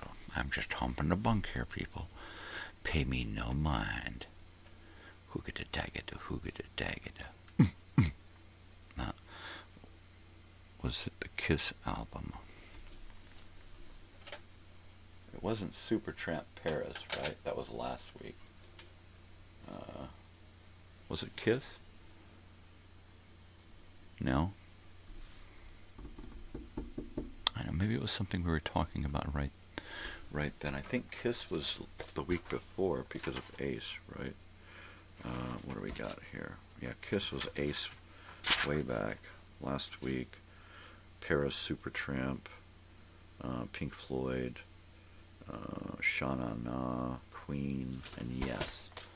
So I can't remember what Tuesday was, right? Let me see. I was grabbing a file here. That's what I was doing. October 2 promos. And where is it? Where is it? It's not here. I saved it here. I saved it here, but it's not there. Okay.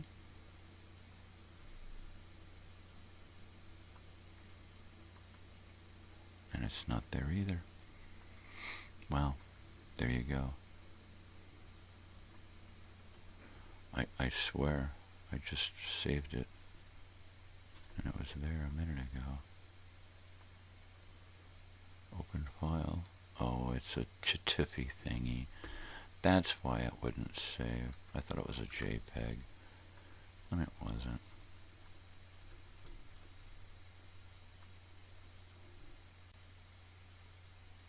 There it is.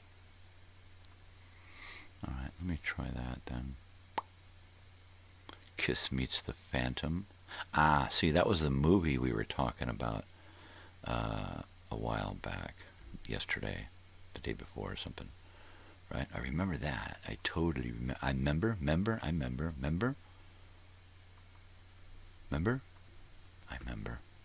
I did it. There we go. There we go. And we'll just pop the old brown right down in there. There you go. James Brown. Soul on Top. That's the album of the day, picked out by WW. Let me write that down at least. Trees.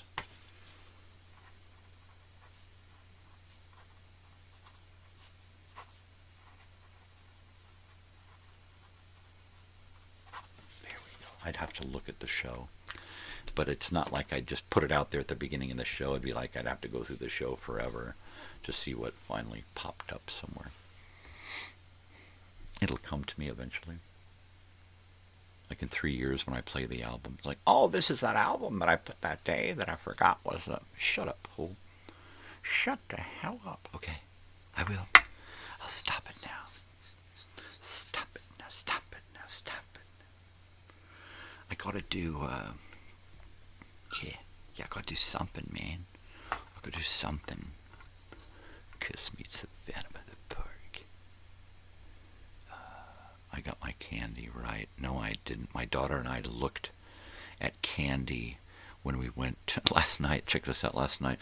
I never go out in my pajamas. I always get dressed, put on some clothes, don't go out in your pajamas. Last night, I'm like, fuck it, it's Halloween, and I'm wearing all Snoopy stuff, right? So I put on my Krabby Patty hat, my Krusty Krab hat, and I said, let's go. And then we got in the store, and this lady had this pit bull with a head on it. I swear, it was so big. The dog's body was just, it was all one big muscle, right? And she's standing there, and I walk in, I turn down the aisle, and I just started saying, oh my God, that dog is so cute. You're so cute. And I got right next to the dog to open up the fridge to get the milk out. And she said, say hi, you know, Bosco or whatever the dog's name was. And the dog walked over real and stuck its head up and just stood there. And I scratched the dog and pet the dog over. The dog had no response. Didn't sniff me, didn't lick me, didn't do anything. Just stood there, waited for me to get done, and then stepped back next to the lady. I was like, wow, what a dog. And I walked up to the dog twice, and as I walked by, I stopped and gave the dog some love, you know. But the dog was just adorable. And last night, we were looking for candy. We looked at all the candy, and my daughter's like, don't you need to get cereal and like Cheerios and Goldfish? And I'm like, yeah, but they don't have the things with the individual packages, and that's what I need. So I imagine that at some point today, I'm going to have to go out. And I can't just get boxes and then Ziploc individual. I can't do that because people don't like, that's off-putting. So I can't do that. So I'm going to have to buy the individual packets of Goldfish and the individual packets of little Cheerios, right? The little tubs of Cheerios for the kiddies, because there's toddlers, and we're not going to want to give them candy and sugar and stuff they can gag and choke on or get sick from. So toddlers get that kind of finger food stuff. and whatever their parents say they can have. So I'm going to get a little bag of candy to put in a bowl for the older kids, if there are any, and of course the parents. So I do have to finish cleaning off my desk today. I do have to carve this pumpkin. My wife did get a pumpkin at least, which surprised the hell out of me. And of course she brought it home and forgot. So I'm like, honey, we got a pumpkin. She's like, oh yeah, that's right. I forgot I got a pumpkin. I'm like, gosh, that is awesome sauce. So let me go heat up my coffee and grab my pumpkin, and then we'll play some music maybe, because we got the live music sign on. So we have no choice. We have to do live music. So let's do that. Get up off of your thing, if it makes you feel better. It's great. It's great. It's good. It's great.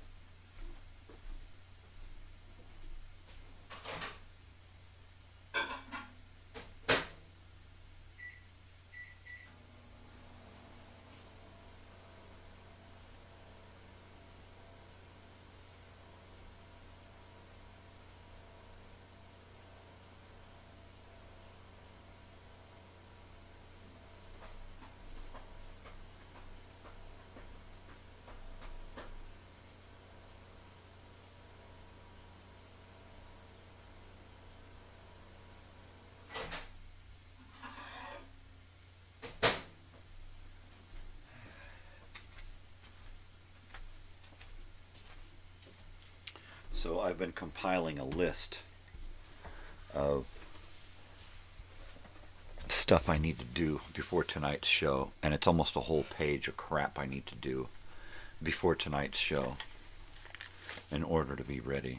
And now that list has increased because I have to take these files on the external hard drive, move it over to here, plug it in, pull those files out, and edit together more stuff to my show, which is going to take a long time to save out.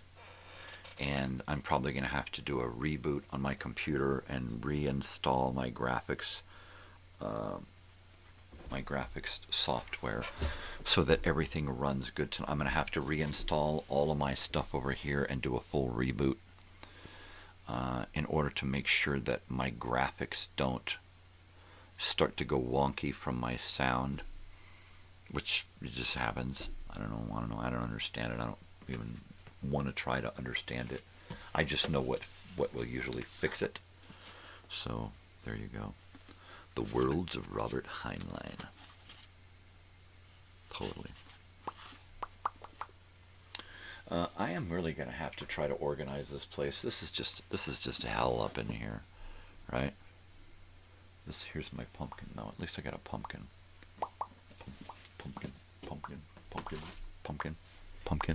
Pumpkin. I got a going on pumpkin.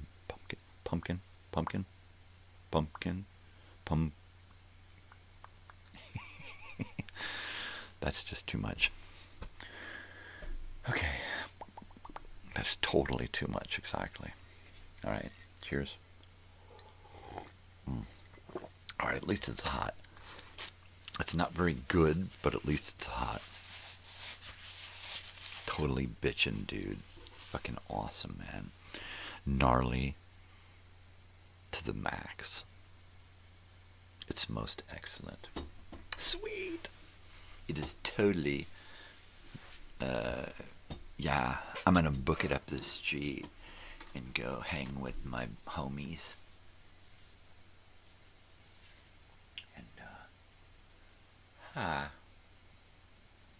My Peanuts calendar for this coming year is a comic strip a day, which is really cool. Yeah, I know. I was thinking about carving it on the show, but my daughter and I have to carve it together. So she's like, okay, well, it has to be early because I'm going out. Right? And I'm like, okay, so you're going to be gone from like 6 to 9. And she says, yeah, I'll be gone. I said, okay. So you're not going to be on my show. And she grinned.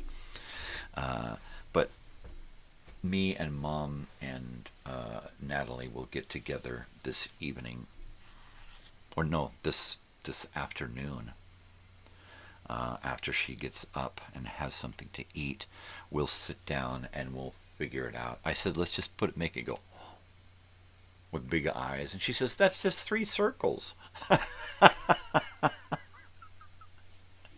And I said, okay, we can leave little half moons for the,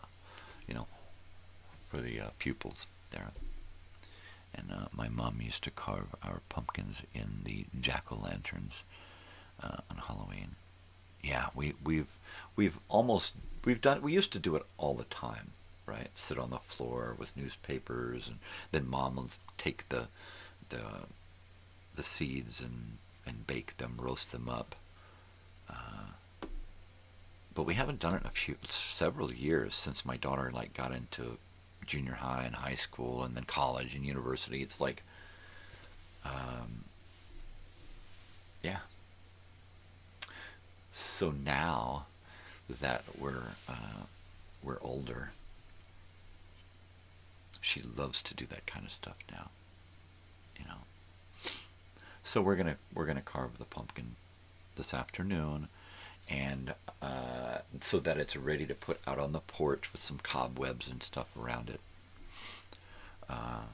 And then I'll send my emissary.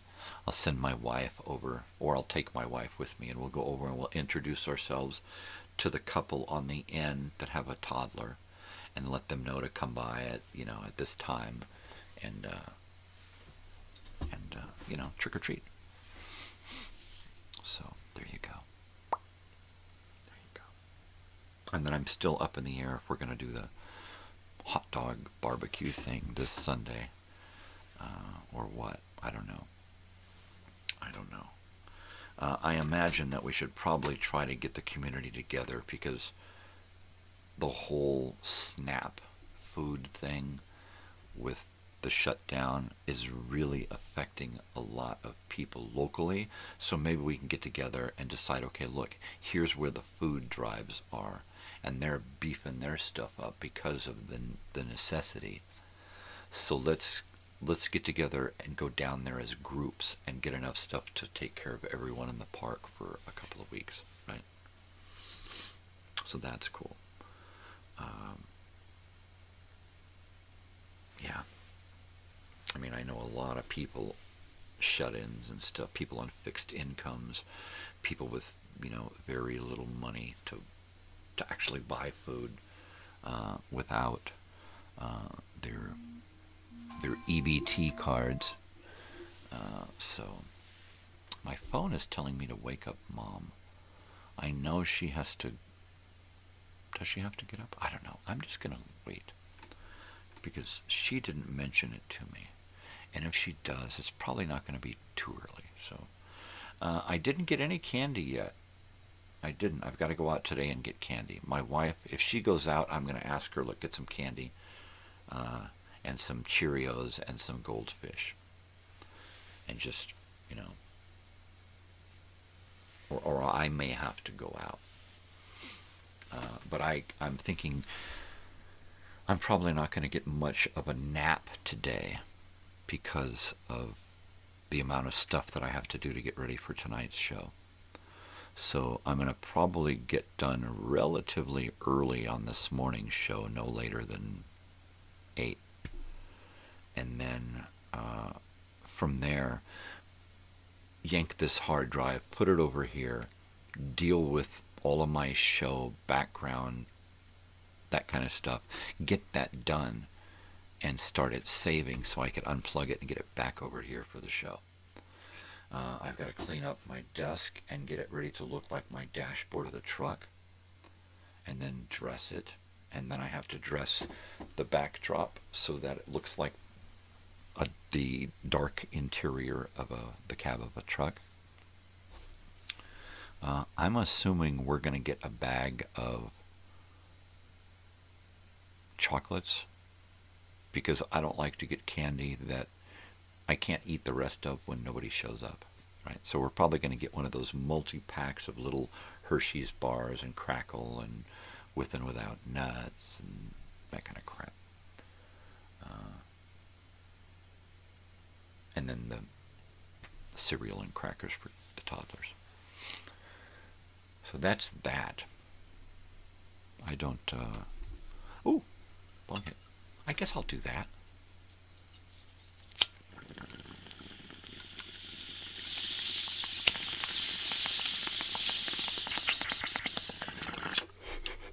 There it is. There's that. That's what kind of candy I got.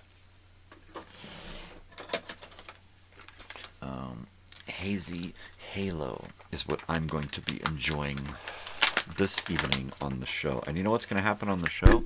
Pardon me. You know what's going to happen on the show is that. That's just what's going to happen on the show tonight. That bud.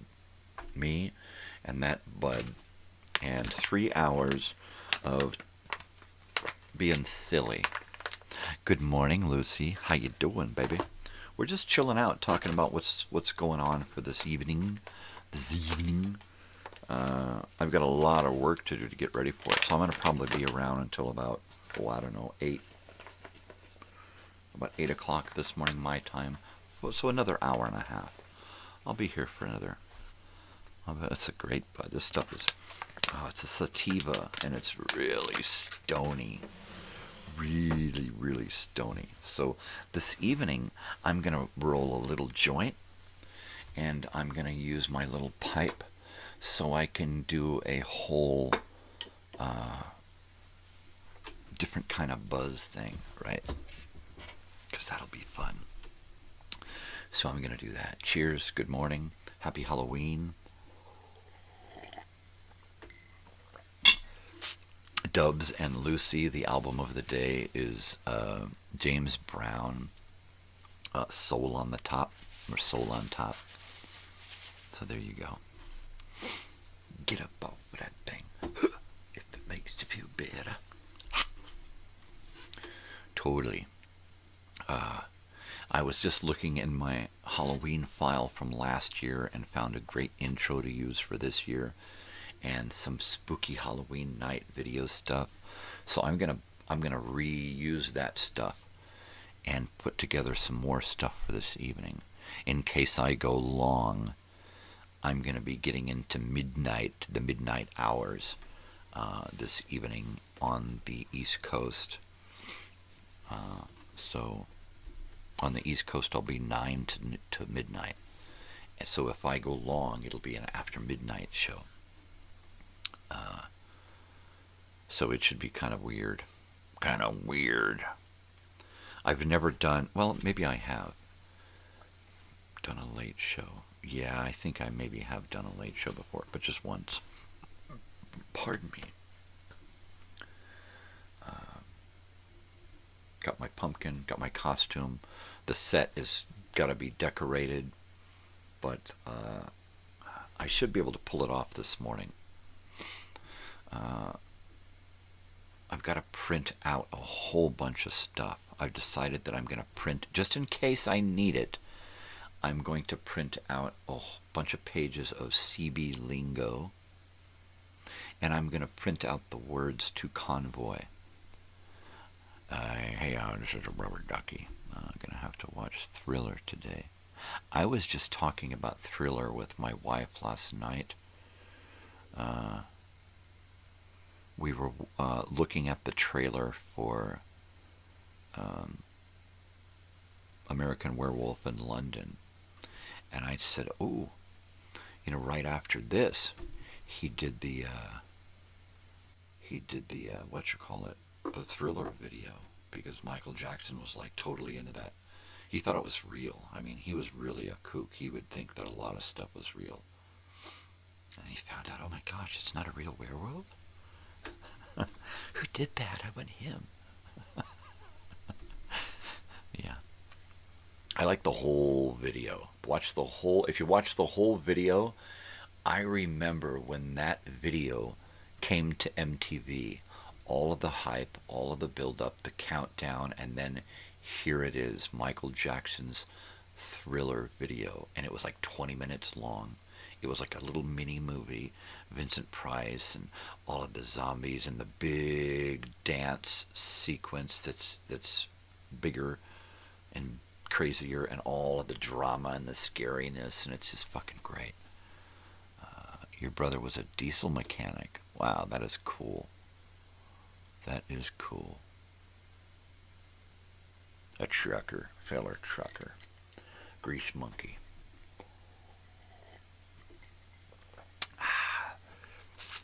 That's bitchin'. That's totally bitchin', dude. Totally gnarly, groovy, man. Excellent, most excellent. Yeah. So I'm gonna just try to get as much done as I can. I still gotta dig up my black women in a car seat cover. Exactly. There you go. I was looking through the list the other day, and it was kind of funny. So I'm gonna try to compile a list from a couple of sources of CB chatter lingo to use. And then I've got some great CB chatter from back in the day. And that should be fun. From like the 70s. Yeah, something about here. Something changed here. What changed? Was it the icon that changed?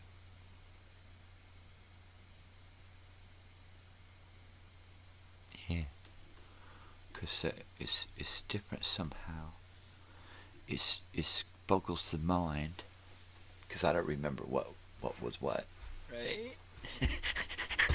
Oh, exactly. It's the little icon, right? That's what's different. Is it different?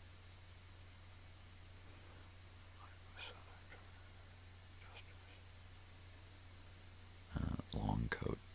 Long coat. Yeah, long coat. Yeah, my grandmother, my father's mother, who was Sioux, Oglala Sioux with a little bit of Irish, I believe. She married a trucker for a while, and they would ride together, and she lived with him for a long time before they split up. But she did that thing with him, going on long hauls, and she would drive, and she learned how to drive a truck. Okay, goodbye, Lucy. We'll see you in a bit. Come on back, and be sure to come back this evening. 9 o'clock your time. Set your alarm. Set your alarm. There you go. Totally. My light, we'll leave the light on for you. How's that?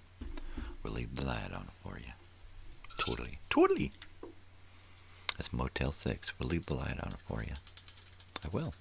Totally. It's always on. My light's always on. I was thinking about doing a live feed on my channel, right? I would have to have a dedicated USB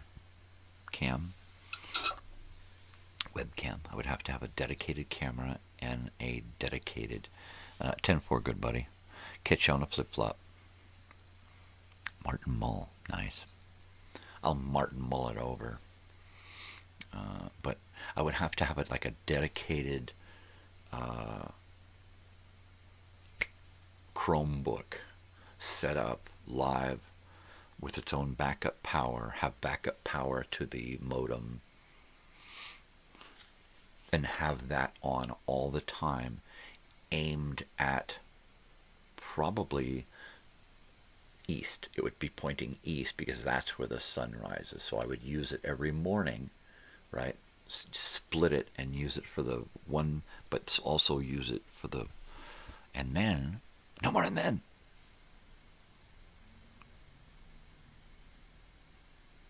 A live feed constantly with, time and weather and a big finger and whatever.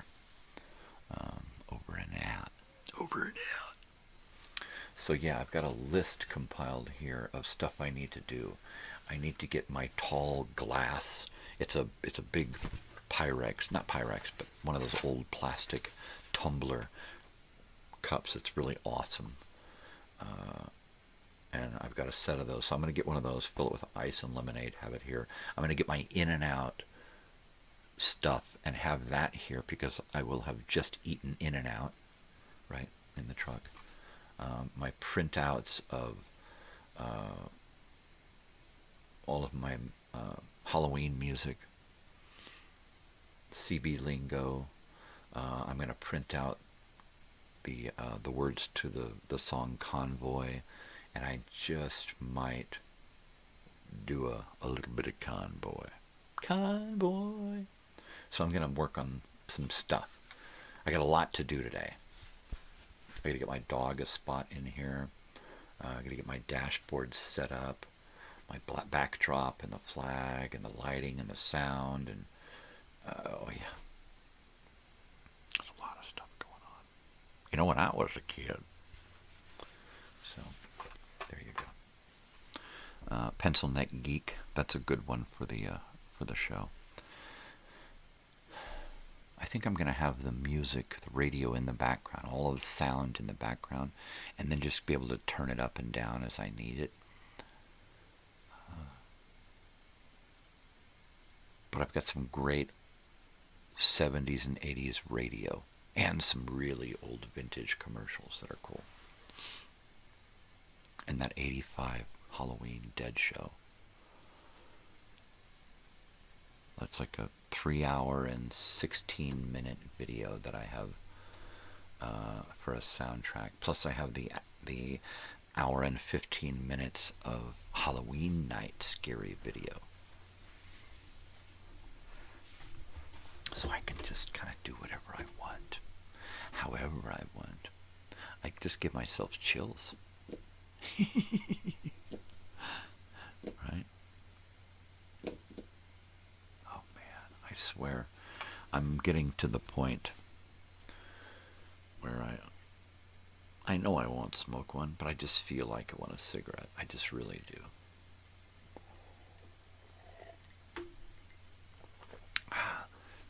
Almost makes me want to smoke a pipe or a cigar because I know I won't inhale, and I don't have any teeth anymore to fuck up, right? So there you go. I don't know. It's just, what the hell? What's the point?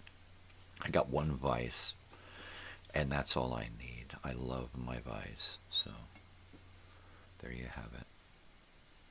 That's sugar, baby. Put some sugar on it, baby. Shut up. This is not how it is. It's not how it goes. Stop talking about it that way. This is not it. My two patches here.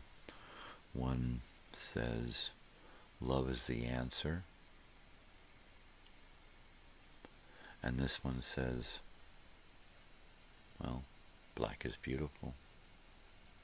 See, black is beautiful. Totally. Some of my vintage patches that I like to, you know, I'm going to try to get those sewn onto my vest. It's a leather vest, so they're hard to get on. I can't believe my wife sewed on all those patches onto my leather biker vest that I've been waiting to get on there, and now they're all on there. I got to pull out my costume for tonight and dust it off and get it ready to wear. That should be fun. I'm going to be a trucker. What do you think? I should put my hair back into a ponytail? I should probably do something like that. And then I'll start a convoy. I will. I'm gonna start a convoy. It's wintertime, you know. I start feeling itchy in wintertime. I don't know what it is, you know. I do see more little things flying around once in a while when I leave the door open. And if I leave the door open in the evening, which it's the desert, so of course we do that, and then all of a sudden, boom, it's freezing, you gotta slam that door. But I see little things flying around, so I'm wondering if I'm getting bit sometimes. 'Cause I bite back, and they better not fuck with me, man, 'cause I'll bite them. I'll eat them.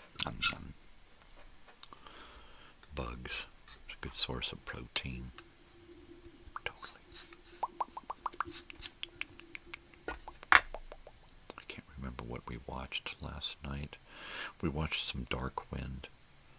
We're almost finished with that latest season. That's good. I think I'm going to get with my wife and watch Longmire. There's only 6 seasons that end abruptly, but I think it's going to be worth the investment to watch it with my wife because it's a really good show. And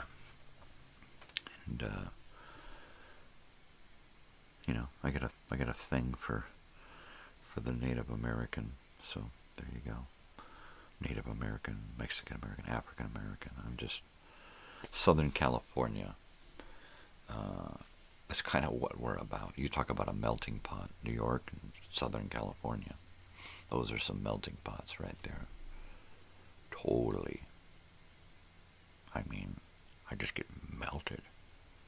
Oh, look, a bong hit. Now I can get melted.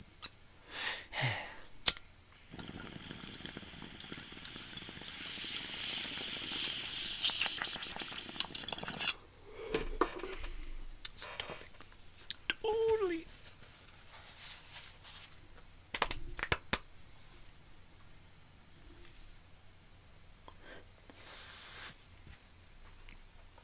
Yep, my Weirdo magazine. Totally. Weirdo. And all of my crap on my desk here. Let's look at my desk. Well, I have a drink of coffee here.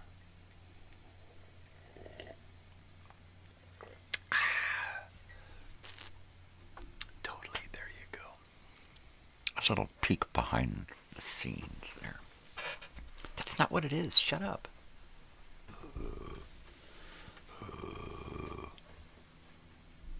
You rang. Shut up.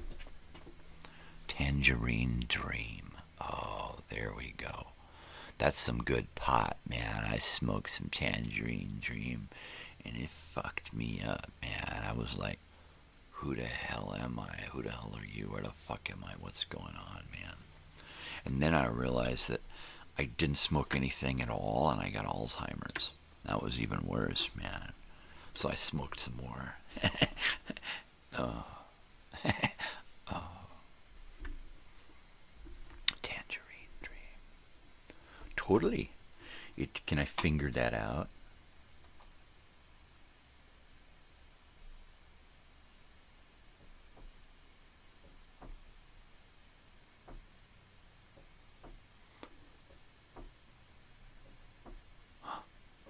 Oh, that's my toe. Stop that. Okay, I just feel like being silly today. It's Friday. I've been at this all week. I've had long days all week. And yeah, it's crazy. It's crazy. It's crazy. And I've got so much to do here to get ready for the show. I pretty much have to strip my desk down and only put on it what I need for tonight. And then take my desk set and all of this stuff and pack it into a box or drawer somewhere so I can put it back up again for Monday. And probably take the opportunity to redress the set a little bit. I got to dig up those black curtains to hide everything, and put some string on the end of my flag so I can hang it up behind me. That'll work.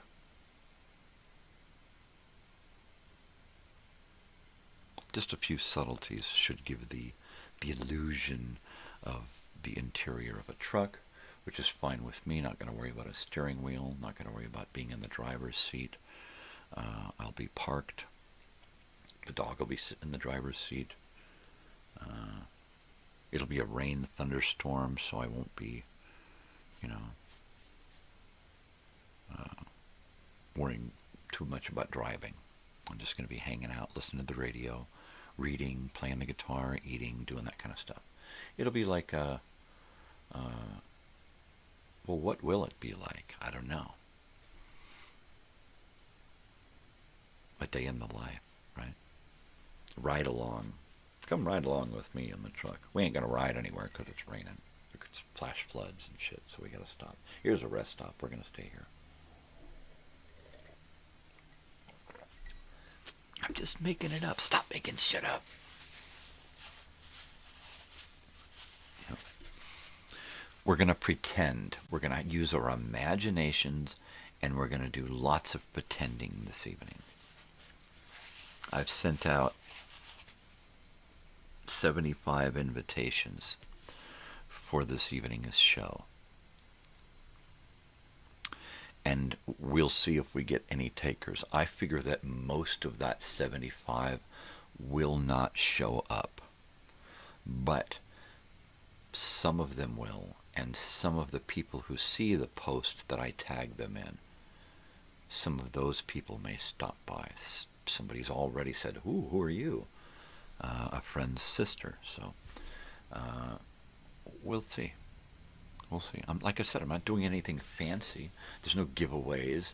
There's no drawings. There's no interaction other than in the comments. So it's... Oh, my stomach. It's just a... Let's see what it was like to sit in a truck on Halloween night, 1985, and listen to the radio. Listen to the live simulcast of the Grateful Dead concert, buffered with commercials. You know, that's it. That's all. That's it. That's all. So we're going to just use our imaginations, and we're going to have a tangerine dream. Actually, it's going to be more like a banana dream. We're going to have the banana dream. Totally. I'm starting to get really nervous now. I'm starting to get nervous. I do live shit like almost every day of my fucking life now. And look, now I'm nervous about a Friday night. It's just different. It's different. Makes me feel different. It's going to be different. I still got to go out with my wife and get stuff. We still got to carve a pumpkin. I got to do my set. Got to decorate outside. I gotta do stuff on the computer. I got a whole list of crap to go through and check off and get done. Starting to get crazy. Starting to get crazy. All I can say is Happy Halloween. Happy Halloween. Happy Halloweeny. I could switch to this here. This. But you can't really see into the cab like this, right?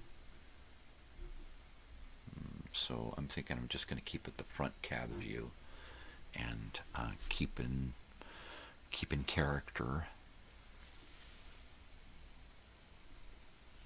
And just try to do trucker stuff, right? From what I remember, trucker stuff. Use my lingo cheat sheets, and I think if I could read Convoy, right? Read it as a short story.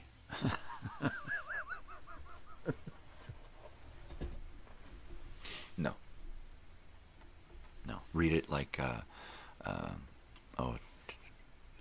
yeah. What's his face?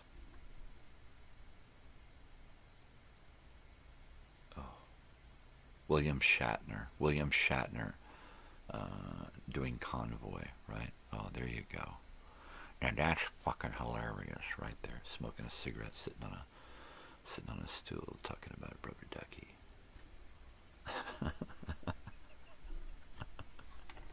Now cut that out. Don't go there anymore, man. Don't go there. That's too far out there. That's too far out there. That's just no.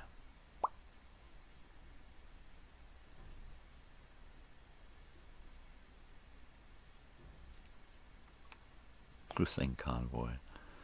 Rubber Ducky. It was Rubber Ducky. It was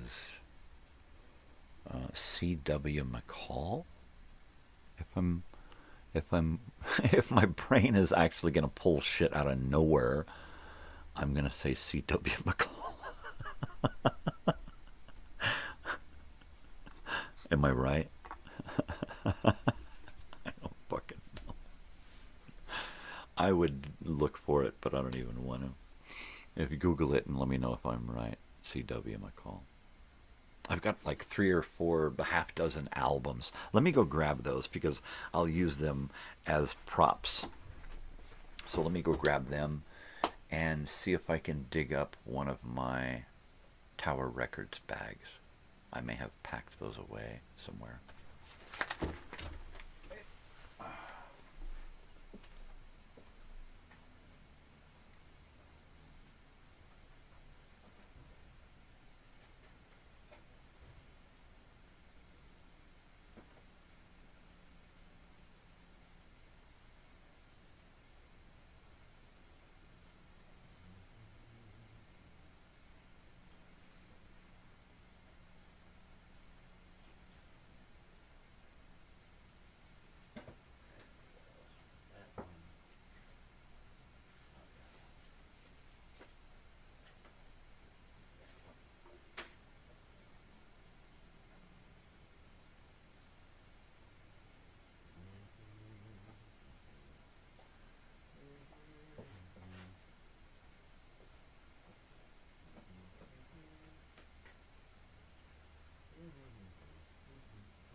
Spend forever over there, so I just grabbed 2 of my this one's a 2-record set. This one's called Road Music, TV special 2-pack double value 2-record set, Road Music. This is pretty much hitchhiker, well, trucker music. Hitchhiker, there's a hitchhiker on the front. Trucker music. Let's do this here and we'll show you the cover. This is Road Music. Alright, she's a looker.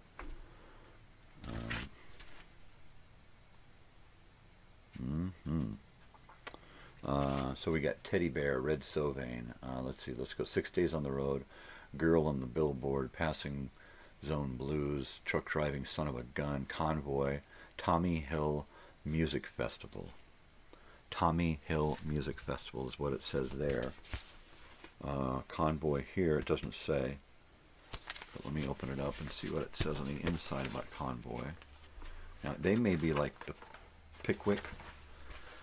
So that may be a different, performed by Country Road. There you go. So,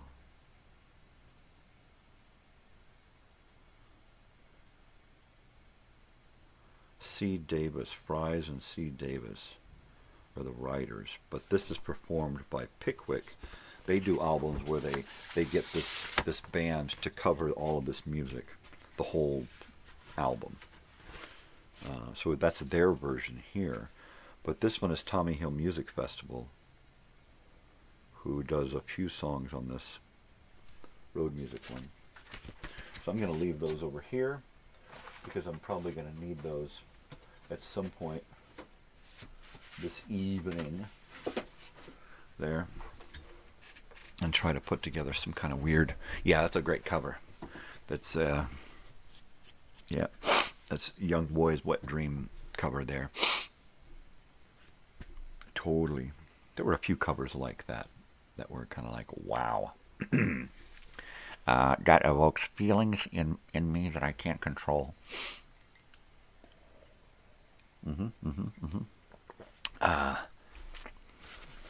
So, the closer we get till Halloween, the more I find out that I should have done more. All right, that's always the case. Should have done more research, should have printed out more stuff quicker, should have done more editing, should have gathered more items, right? So now I'm frantically kind of looking around my house thinking, what can I drag onto my dashboard? What can I hang behind me in the truck, you know? And for the most part, I think I'm just going to keep it simple, you know? I'm going to wear my trucker outfit because it's Friday night. I think I'm going to wear a button-up shirt with a t-shirt underneath and my trucker vest and my trucker hat and yeah, boots maybe. Nah, I won't wear boots. Who's going to notice? Uncomfortable as hell anyway. Yeah. And then have my trucker lingo, my soundtrack, the book to read from, the magazine to read from, the music to play, other little props to dick with. I think it should be, and if I can get people to interact, to go, oh my God, is that an MTV or is that a KMET commercial in the background? Oh my God, is that B. Mitchell Reed? Oh my God, no way, I haven't heard that anywhere. Play it again. You'll have to tune in again. Keep listening, and the shit kind of keeps coming around. Not the same stuff, but there's B. Mitchell Reed, a DJ on KMET from the 1970s, and I use a bunch of his stuff. So he comes around every commercial break. He's there. Every commercial break, we come back to the program with 94.7 KMET, Tweedledee.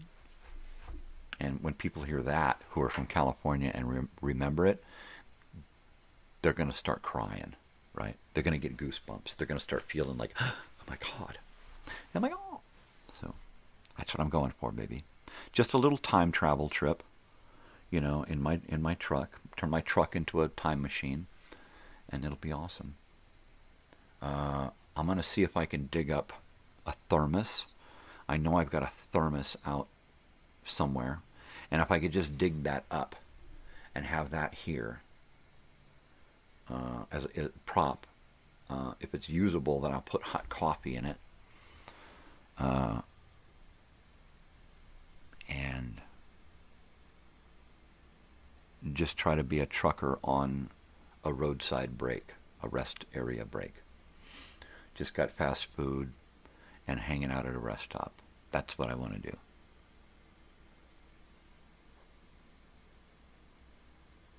I wrote a scene. It's an ad-lib scene, right? And we're just going to go with it, all right? We're just going to go with it. All right, you're a trucker. It's 1970s. You're in a truck. Or it's 1980s, right? It's 1980s because of the concert. We're in a truck, and we're just parked alongside the road for the night, listening to the Grateful Dead concert on KMET. And that's it, man. We're at a little roadside turnout just near Lake Elsinore, California, on the 15 freeway. And we're headed up to the 10 so that we can head east.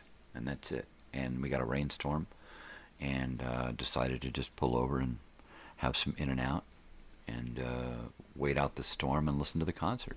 And that's going to be the whole crux of the night. Is that it?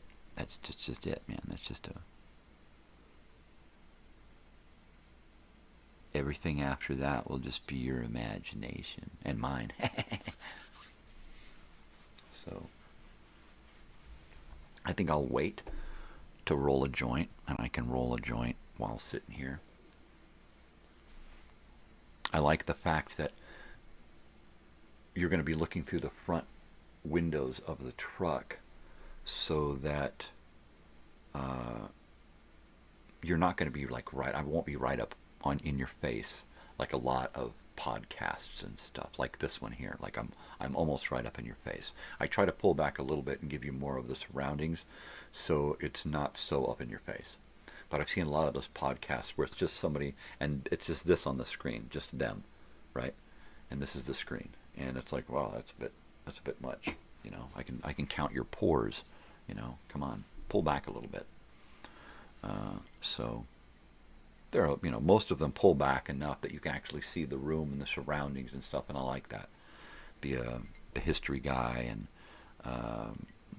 the Y-files and that kind of stuff, where you get more of a, the actual set is part of the show too, you know, and that is what encouraged me to start. When I started my first season of this, I started it as a big picture in my living room, and you saw my whole living room and just a chair in the middle of the living room, and I waited to start my show until I got that chair. I still got the chair.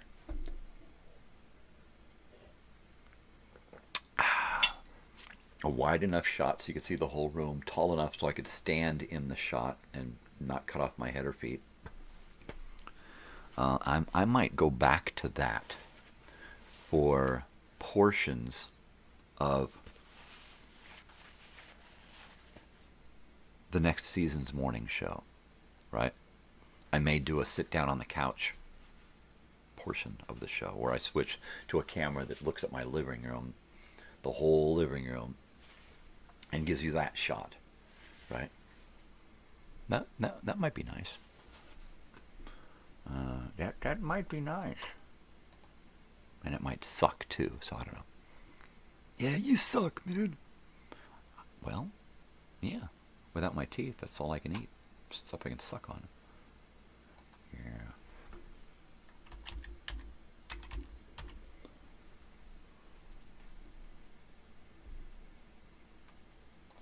Yeah.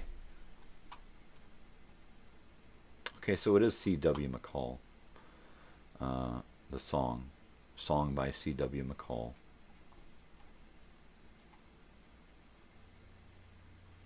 And so it's been redone a couple of times. They redid it for those recordings because they couldn't get the artists to do it because it would be too expensive to get their version of it on a compilation. So they get a couple of artists recordings, and then the rest they fill it in with a band who does it really well. That almost sounds like them, that kind of shit. So hence the music festival one. There you go. Oh baby. Oh baby. I bought that album. It was new when I bought it and opened it. This one still got the plastic on it. I bought it new recently, a couple of years ago, and had to open it. In fact, I think when I got it, it didn't even have sleeves on the records. It just came with 2 records jammed into a jacket and then sealed up, because it was sealed up like decades ago, right? Decades ago. This is an original pressing from 1978. It's not a reprint. It's an actual first pressing. Which is why I bought it. And I could have left it sealed up and it would probably be worth more later. But I was like, fuck it, I'm going to listen to it, man. I didn't get this thing to just sit there and go, ooh, I admire you. I love listening to stuff, man. That's going to be another one of those things that I have to work into my schedule for the following year. You know, that whole New Year's resolution thing is I need to get back into the habit of listening to music every day. It's like, okay, here's music hour, music appreciation. If I'm just going to sit on the couch and get high and chill out for an hour, let me put on an album. And then I will have every day a time, like tea time, high time, right? So time of the day where I sit down and, okay, here's where I listen to a song, and then encourage somebody to come sit out here and do it with me, right? And try to do the same thing with movies and TV as well. It's like, okay, let me do a movie night with my family, and I'll find the most excellent movie that they've never seen and sit down with them. It's like dinner night. Okay, I'm going to cook the most excellent meal, and we're going to sit down and enjoy it together, you know, and try to have that kind of thing on my show where, okay, I'm going to do this, and this is for us. and I've got so many things here that I wanted to do on my show from the beginning that I still haven't even approached. Some things I've dabbled in. The reel-to-reel stuff, I still got a lot of reels that I need to record onto YouTube. Bring in as a video. There's just so much to do, so many directions to go as well. So I think if I can sit down maybe this winter with my daughter for a couple of hours when she's on break and just get her to help me plan things out. Okay, look, here's my year. Here are the shows I want to do. Let's first of all take a look at your schedule and see what's going to pop up in here and there and everywhere, and what I'm going to have to be involved in. And let's look at, with school and concerts and stuff. Where can I do short shows and long shows? Where can I do a nighttime show? Where can I do a weekend show? And then start planning how to do those things so that they're easy to do. This is so easy to do. I get up in the morning at 4:20, and by 4:30 I'm live, and by 5 o'clock I'm doing my show. And I want it to be that easy to do the other live things, but I also want it easier to do my videos. I need to have a formula, a recipe for how to put videos together quick. Not like a factory, but it's like, okay, here's the documentary I want to do. I need to do my research. I need to gather up the elements to put it together, my video, my sound, stock footage. I need to write copy. I need to narrate. I need to take the narration and edit together the proper video and photos and text and stuff for the narration, right? I need to have a formula so that it's written out. Okay, here's the documentary you want to do. Here's what you need to do. It's like Mad Libs. You just fill it in. For this, you use this. For this, you do that. For this, okay, now you're ready. Okay, so now, in order to do your documentary, you have to get this element and search all you can about, and have it just set up so that, as an example, but not comparing to, it would be like a Ken Burns thing. It's like, okay, here's the next one. There's the one that's out now. Here's the one that we're working on to release soon. And here's the one that's in the works. And here's the one that we're thinking about doing, right? And have all of this stuff. And it should be like that. I should be ready to do my 70s documentary on this event. Do my Wounded Knee documentary. Do my 80s documentary on this event. And just kind of have them scheduled out over the year, so I've got so much time to do research, so much time to compile material, and then here's my production period. And now I've got only this amount of time to do my production, right? And if it's a serious production, then I would be taking time off from most of the other live stuff for a week to produce that video. So I would want to be able to sometimes do, rather than 5 videos during the week, do 7 videos during the week and 2 on the weekends.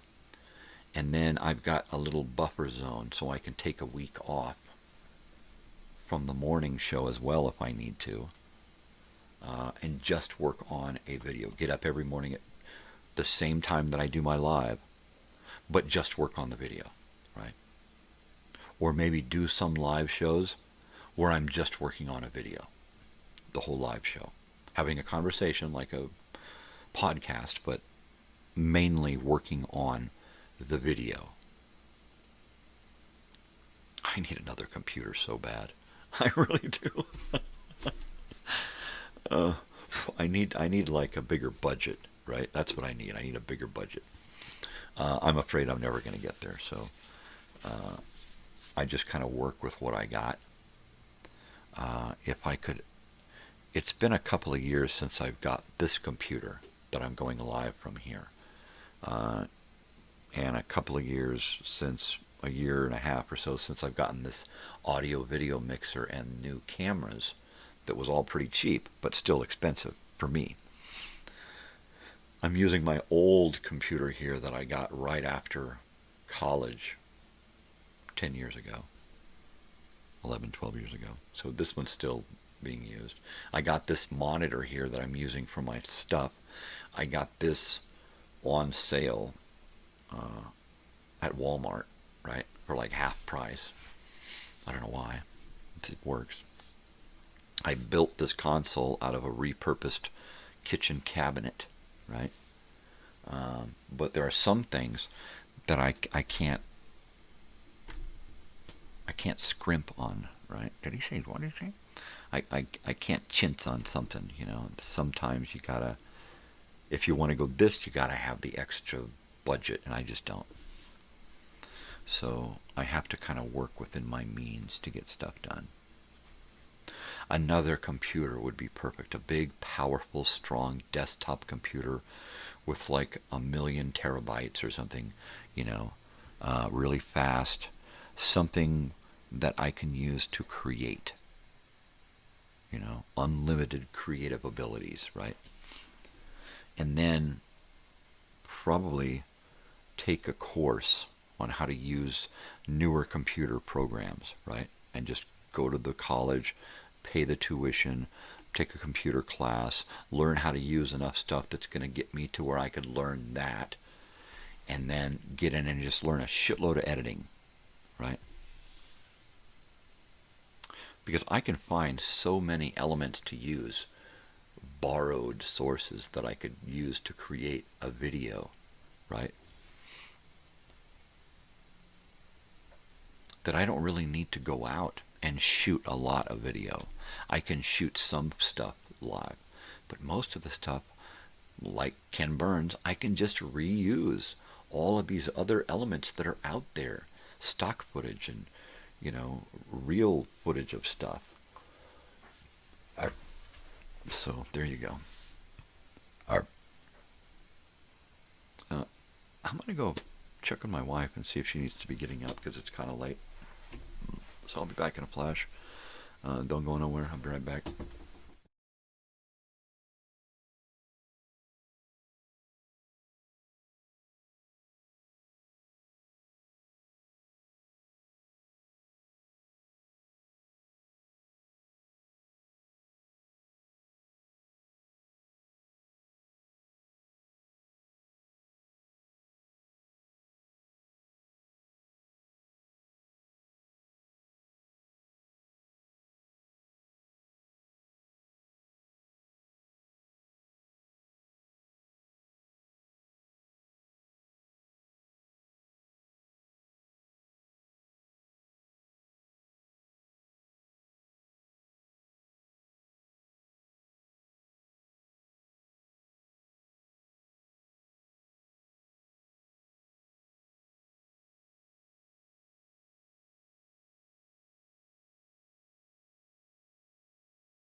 I'm back, baby. I'm back. Anybody there? Hello? Is this thing on? So yeah, let me turn on some sound here. Fan. It's the fan. Ow. And it says that it's 65 degrees in here? It can't be. I'd be freezing. So there you go. The house is beginning to awaken. Soon the kitchen will be open. I'm going to call it a show at the top of the hour, so we got about 40 minutes left to deal with anything else we need to deal with this morning. This is the last day. It's the movie of the week is The Legend of Billie Jean. Watch it. It's great. It's on Roku right now. Album of the day, Soul on Top, James Brown, 1970. Boogity boogity. Oh, you're right. Thank you, sir. BRB. Oh, man, that makes me want a BRB sandwich. What the hell is that? It's a Be Right Back sandwich. Shut up. Yeah. I'm excited about watching some Peanuts cartoons, really.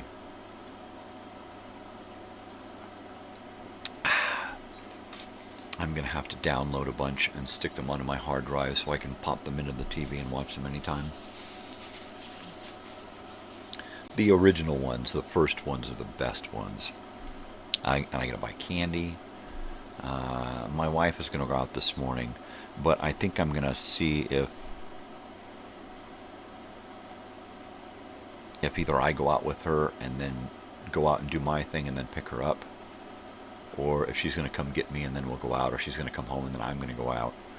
But it's going to happen at some point, probably this afternoon, when she gets back. So she'll get back.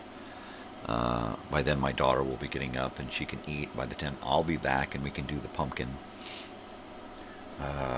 I've got to start my pre-show at about 5:30. I've got to start the live stuff at about 5:30,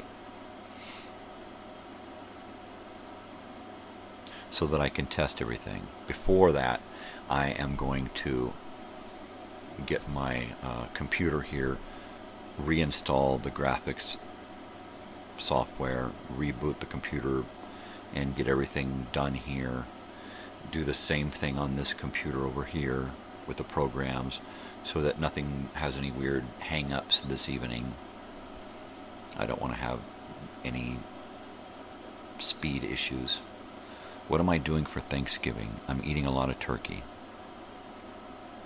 I don't know. I don't know what we're doing for Thanksgiving. I was thinking on maybe doing a Black Friday show, right? And I'll just have a black screen, just a blank screen. And that's it. The whole 2-hour show of nothing but a dark screen. Black Friday. That's it. Lights out, everybody. I don't know. I'm going to get through Halloween and then plan kind of next month on the fly, I think. I know I'm going to set up a promo for November, turkeys and fall and that kind of stuff, and then get that on the channel, and then look toward what I'm going to do between now and the end of the year. 2 months of what? A couple of more video time machines, and perhaps a extra special video time machine at the end of the year that is maybe a 2-part retrospective of the first 2 seasons of the video time machine, and I'll go through all of the elements I used on those and create some kind of best of greatest hits time machine thing. So that seems like it would be easy, but it will probably be pretty difficult. So, and maybe it'll be a lot of stuff from my channel too on there. Older educational films that we didn't see but were on the channel. So I don't know. The rest of the year could hold just about anything. I know that I'm just trying to get to the end of the year. I'm trying to get to Halloween, and then trying to get to Thanksgiving, and then get through the holidays, and get into next year. And then I'll be aiming for whatever milestone is down the road. And that's it. And try not to go too overboard with stuff. I always have a tendency to get carried away with planning stuff and then it's like a huge build up to kind of a letdown. It's like anticlimactic. Like that camping trip that I created, and it just kind of went. There's a lot of hype about the show that I'm putting on, and it's pretty much just going to be a weird show, right?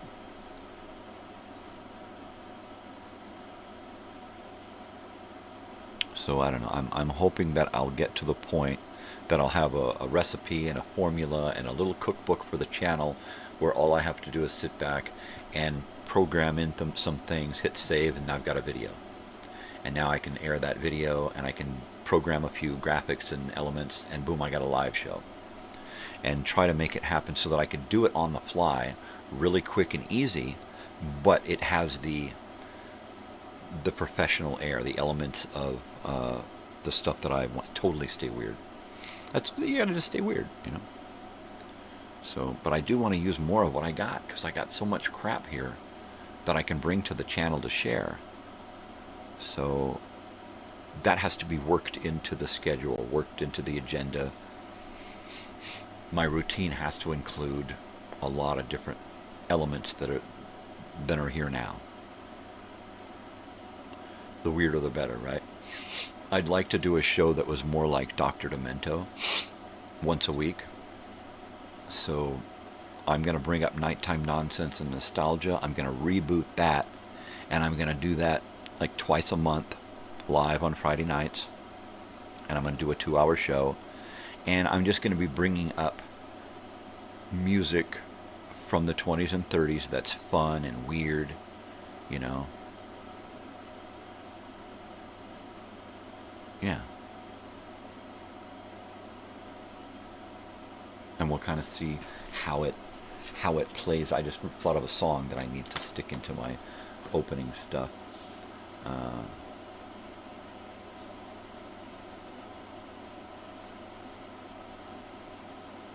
let me make sure that I try to get that done today. I've got a lot of stuff to do. So what I'll probably do is I'll get done here at the top of the hour in about 30 minutes, and then I'll have my breakfast, hang out with my wife for a bit, and then I'm going to start with my videos so that I can save stuff right away, because sometimes it takes a long time to save. Get that done, get that in the works, dress up my set and get that ready to go, get all the elements I need for tonight here and available. Truck in, the Grateful Dead. See, there you go, truckin'. That's a great song there. Truck in. Gotta put that one in there. I can't remember. I think that one is in the... Was that one on the show, the 85 show? I don't remember what the set list was. Yeah.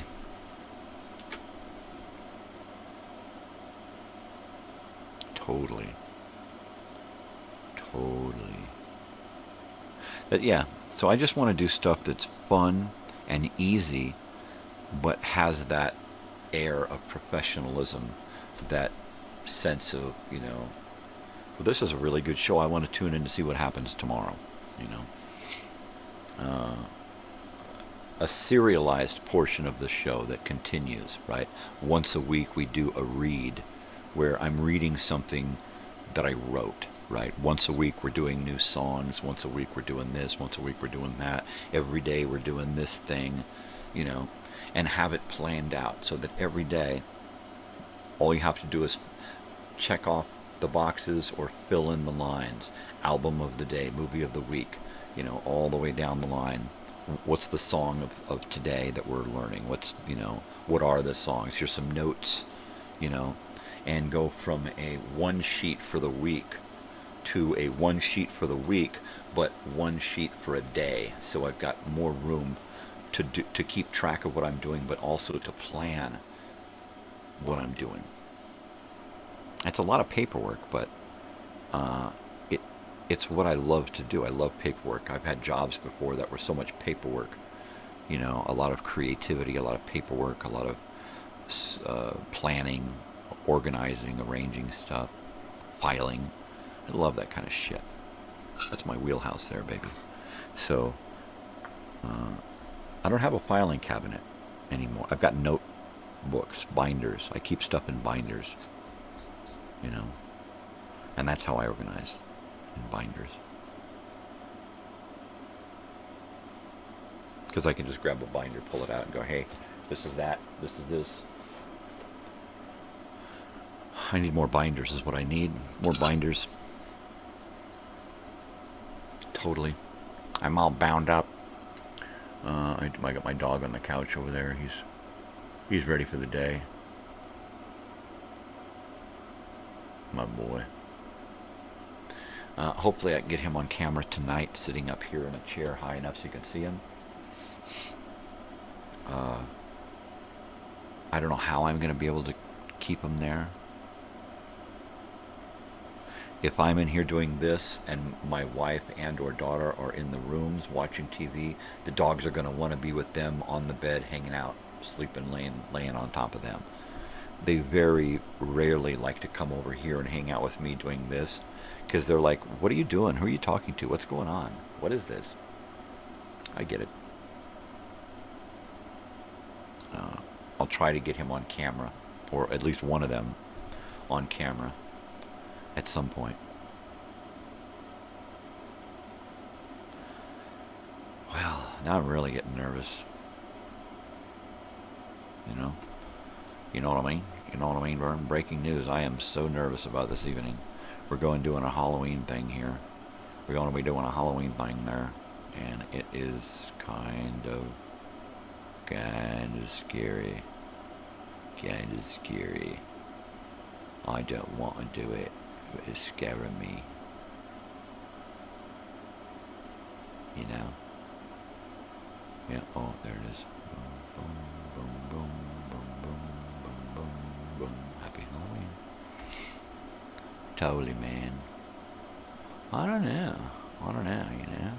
you know? What are we gonna do? Next year is gonna be...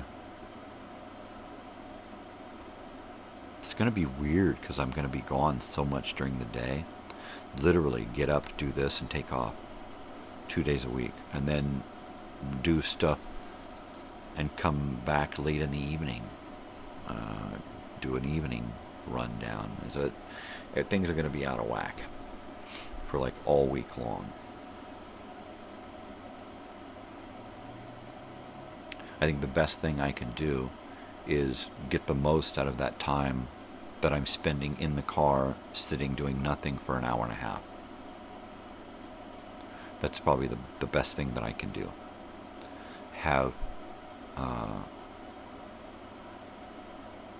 It's not really easy to take the computer with me, but if I can do research while I'm there on the phone and have a notebook where I can keep track of planning different episodes, I think that would help. Doing research and sending myself links that I can open up on the computer to certain elements to use, or certain information, songs that I want to take the lyrics and learn. So yeah, I need to set the studio up so that it runs better and easier, more efficiently, and more attuned to what it is I want to do, and more attuned to every day's theme, right?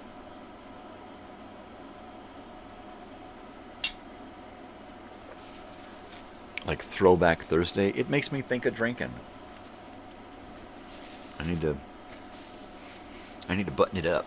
I need to make things exactly what they appear to be. I need to redo my description in the on the channel and in the show and on all the other stuff. I need to redo the description. I need to explain exactly who I am and what the channel's about and what the live stuff is, why I'm doing it, where we're going with it, and come up with something to read that has keywords in it that are really going to bring people in, right? Tell a story, tell my story, and have the keywords in there that grab people's interest.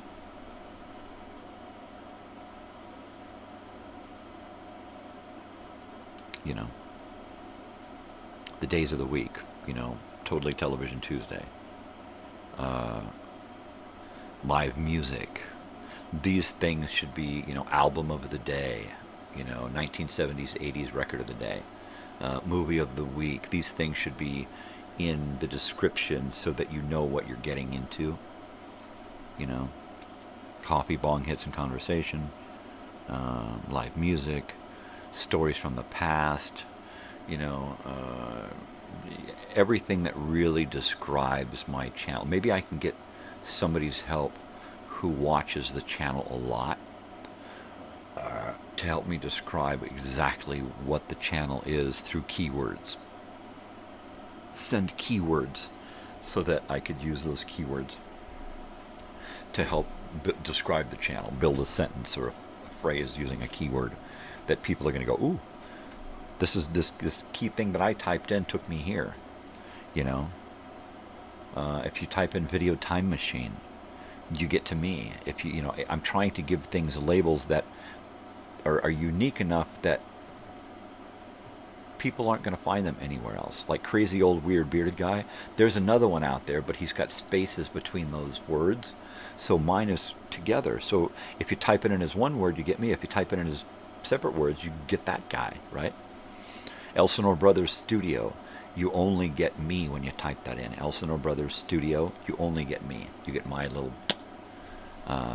so I need to do things on my channel that bring people in. I need to get to where my channel is recognizable on Facebook and TikTok and Instagram and Hoogly Boogly and all of those other little things out there. But most of all, I need to have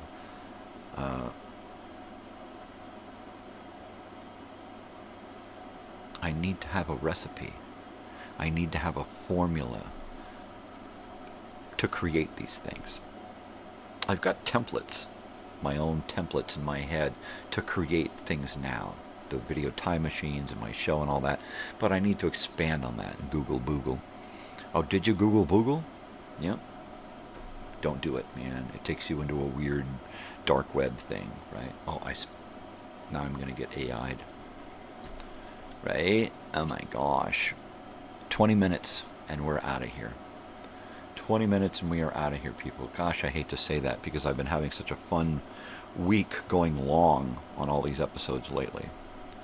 That's one of the things is I think I'm going to extend my show to a 3-hour show.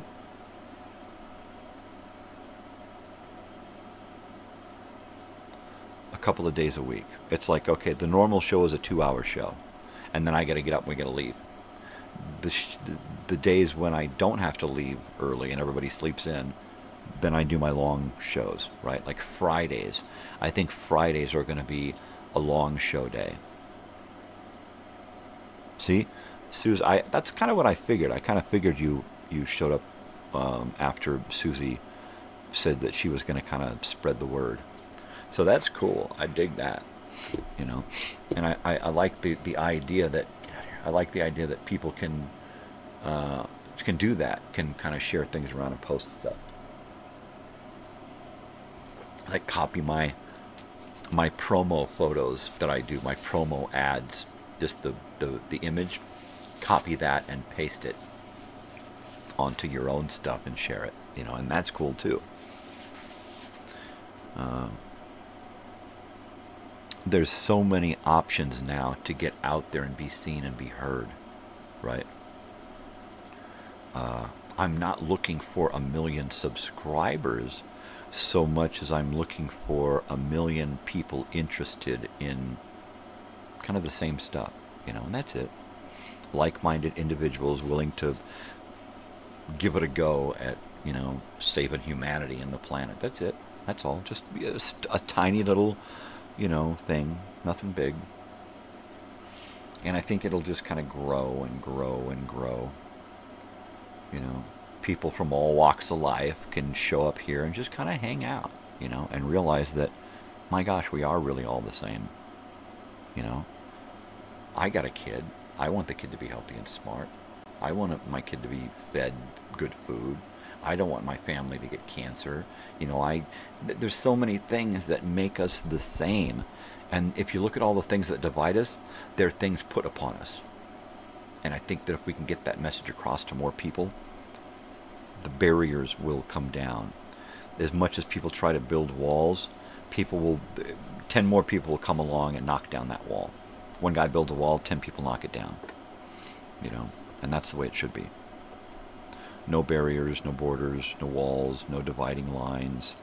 You cross this line, you die. Okay, now you cross this line, you die. Okay, you cross this line, you die. No more of that shit, you know. The very age of Aquarius. See, there you go. So we need to have a resurgence of that, you know. We tried it in the 60s, 70s, 80s. We keep trying it, and we keep getting smacked down. We've got enough people that we can get together via those smartphones and social media that we can pull people together. And we don't even have to rally, we don't have to march, we don't have to protest, we don't have to do anything. All we have to do is have a collective voice, hold hands collectively, and get shit done. At some point, there'll be so many of us that all we have to do is walk out of our door and hold hands with the person next to us, and it'll happen all over the world. And that's where we need to get to, where no matter where you are, you reach out and you hold a hand that holds every other hand on the planet. Imagine the power, right?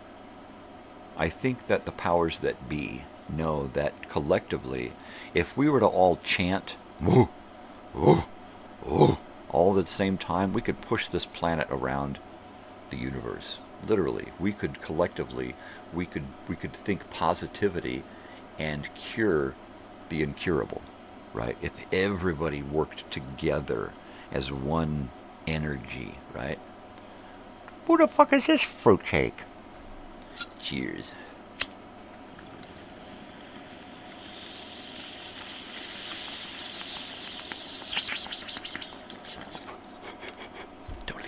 Totally, man. Yep. About 15 minutes to go, and then I'm going to be gone for the day. But I'm going to be back tonight. I'm going to be trucking tonight. I can't wait. Actually, I can't wait to get up and go take a piss. That I can't wait for. I'm out of coffee. I can't wait to get more creamer so I can enjoy my coffee tomorrow morning. Saturdays and Sundays, I don't enjoy the coffee as much because I get up later and I'm like, I'd rather have something to eat, right? But 5 days a week, cup and a half a morning, I'm good. I love it. I love it. I love it. I'm a coffee drinker. Let me write down thermos because I want to get that thermos for tonight's show. Thermos. It's my thermos, dude. I've got a good old vintage thermos out there that I need to bring in. This is going to be bumping. I'm gonna get this place set up. It's going to be great. Get my curtains, get my backdrop, my chairs, get my dashboard set up, the cobwebs and the pumpkin. My pumpkin's going to be outside, which is why I've got my little pumpkin here under Snoopy. My pumpkin's going to be outside for the evening so that people know. Yeah, in your spot, it's going to be on at 9 o'clock at night, 9 to midnight or later. But it'll be start at 9, and then it'll go to at least midnight. So I'm going to be wiped out. Because I'm not used to staying up that late lately. I've been trying to get into bed earlier. I still don't sleep well, but I get a little bit more of that not well sleep. So, yeah, over here it's going to be at 6, so that people will be more than likely be off work and home and quite possibly done with whatever they're doing. I don't expect anybody to come and call, and if anybody calls or does a video chat, I'm probably not going to take it because it's going to interrupt the flow of the show. I'm going to be using that computer for sound, so I'm not going to be taking calls on the computer. So I'm just gonna stay in the cab of the truck for the night. I'm going to try to get everything I need here so that I can just stay right here. If I have to take a break, I'm just going to turn the cab off. So the cab will still be there, but I'll turn the light off. The scene will go dark, so it'll look like the cab is dark. And then I'll get up, walk in front of the camera, the restroom, come back, and here I am. but I'll turn my mic off, but I'll leave the sound playing, right? The sound is a good thing because it'll give the scene ambiance, but it'll give it background noise, music, its own soundtrack. It'll be perfect. So there's that. I figure it's going to take me a couple of hours to get done with my video stuff, and then about an hour to get my set ready. And then I'm going to try at some point later this afternoon, go lay down until about 4 o'clock, and then get up. I'm not going to go to sleep because I'll have my teeth in, but I'm going to go just kind of prop myself up and get some rest because I'll be on for a few hours. Totally. And it's exciting stuff. Cheese, Grummet. I can't wait. I don't know what it's going to be any good or not. It'll be much like this, kind of bland. But I'll try to involve as many elements as I can to make it feel interesting. You know, I'm gonna play the show from '85, the Halloween show. It is playing in the background, and I buffered like the long songs, a commercial break, and then a long song, and then a commercial break. The shorter songs, a couple of shorter songs, and then a commercial break. The commercials are old vintage commercials, radio breaks, and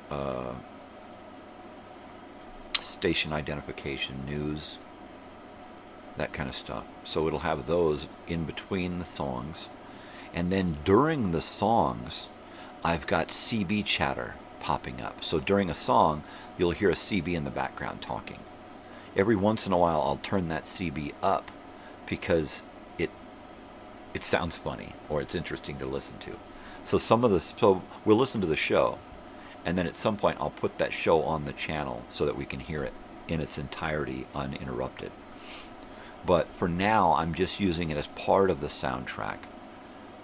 Also on top of that music, along with the CB chatter playing at the same time, throughout the whole broadcast I've got a thunderstorm rolling through at the same time. So every once in a while you hear some thunder in the background.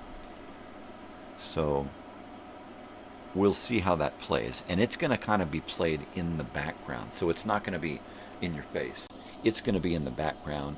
My microphone is going to be turned on so it sounds like I'm in the cab of my truck, listening to the radio and the CB and the thunderstorm and playing my guitar and looking through books and magazines and stuff, just hanging out, right? So we'll see how that works. And that's what I've got planned. Nothing set in stone except for what I have recorded already.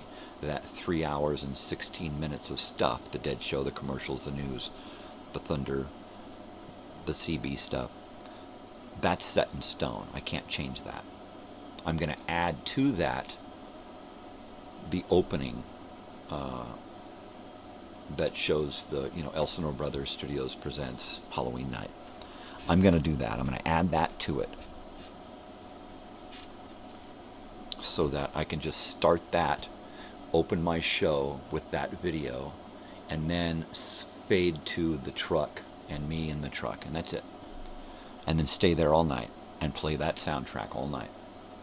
And do whatever I'm going to do in the truck, turning the volume up and down so that you can hear me better than that, or vice versa. And that's the show. A bunch of props. Not a lot of Halloween props. Just a bunch of props. And we'll see how it goes from there.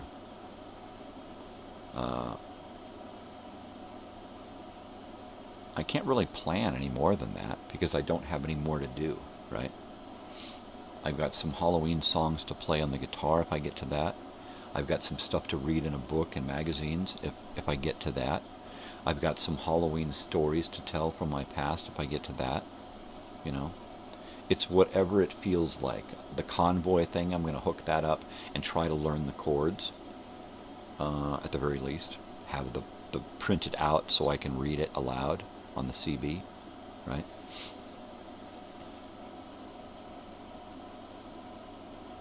Give myself lots of options. Hopefully people will show up and kind of nudge me in that direction with their comments, right?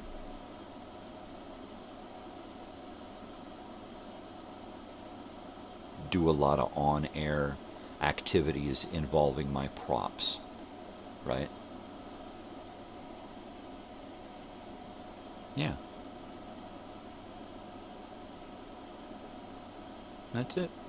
Keep it simple, but make it interesting, make it fun. So that's happening tonight. I can't believe it's tonight already. So I'm going to be doing that tonight. Monday, I don't know what the hell's going on. Recovering from whatever I do this weekend, I guess. Next week, we're going to have a new month and a new, I don't know, a new direction. Thanksgiving will be the new goal. Black Friday, I think, is going to be the new goal. Getting to Black Friday. And then we might do a Black Friday show. And what I'm thinking about a Black Friday show is having a screen with a TV on it showing ads of stuff that you would have wanted to buy back then, before it was called Black Friday.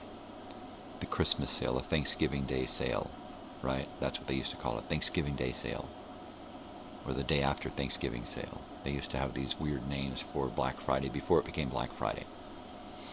So what I'll probably do is put together a show of that stuff, Thanksgiving themed stuff, and put it on the live screen with me. So I'm watching this, and this is coming in here, and we're watching it, you know.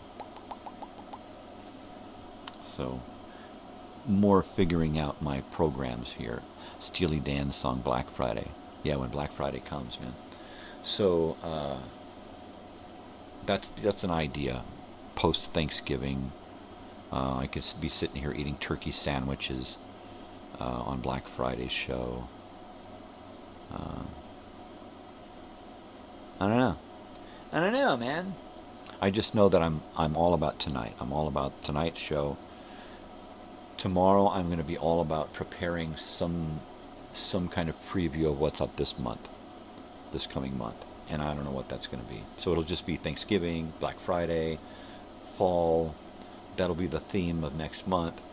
And then we'll play it by ear. At some point I'll work with my daughter and work out a new way to plan out every day and every show. Have forms and notebooks and stuff.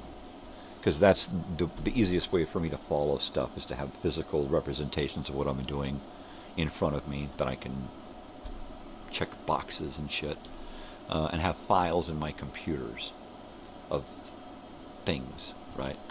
So, yeah, hopefully for Christmas I'll get some new external hard drive. I need a couple of those. Come up with the end of November show, right? An end of December show, which will probably be New Year's, right? Let's see here. Let me pop up a calendar here.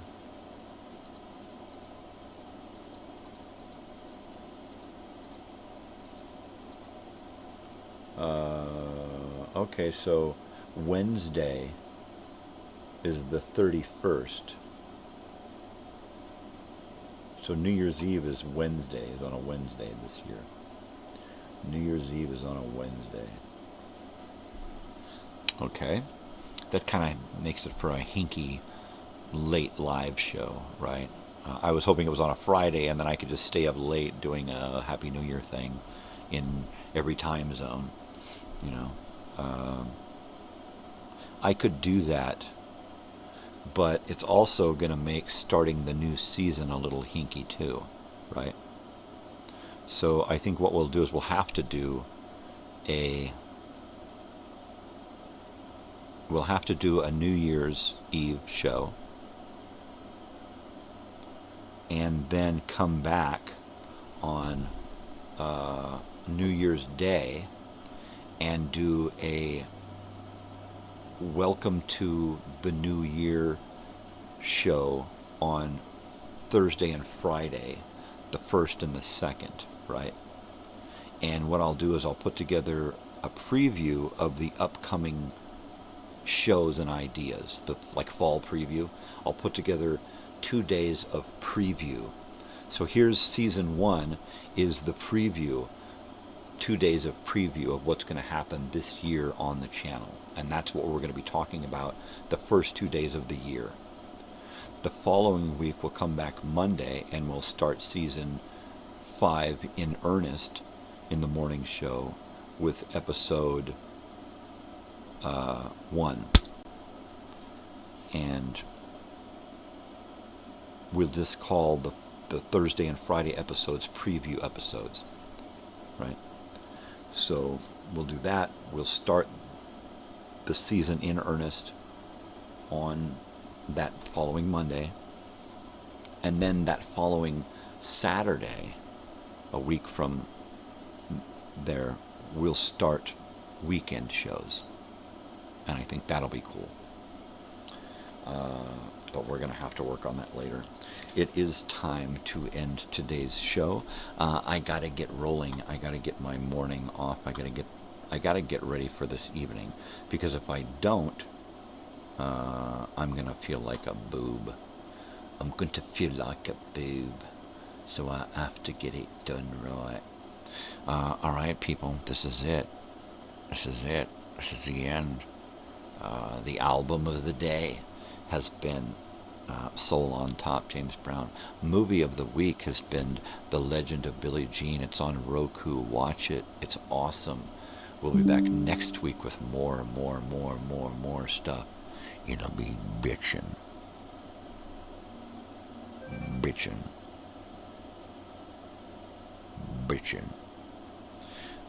Yeah.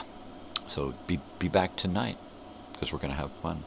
Until then, be sure to, be aware of what's going on, right? Just be nice to each other. Spread peace and love, not bullshit, right? Do something for yourself, but do something for somebody else too. Why? Because it makes you feel good, makes somebody else feel good, makes the world a better place, makes you a better person, and like that. I always hit the wrong file to end the show. Most especially stay weird, because if you ain't weird, ain't nobody gonna be weird for you. You gotta put in the time, you gotta put in the effort, you gotta do the work. Taking care of each other, looking out for the people around you, that's weird. So stay weird, people, all right? Stay weird, dubs. I'll see you tonight. I will see everybody tonight. I will see everybody tonight with no bullshit, just lots of trucker stuff. We're going to be truckers. I want to hear from some truckers tonight. I might even get out my old radio, walkie-talkie, turn it on, and have it sitting here in front of me, seeing if I pick up any chatter on that, right? So I'm going to do that too. We'll see what happens. Ultra weird. I love it. All right, people, peace and love and happy Halloween. And definitely come back tonight, dude, because it's going to be weird. And it'll be strange if you're not there. So we'll see who shows up. I hope we get people to show up.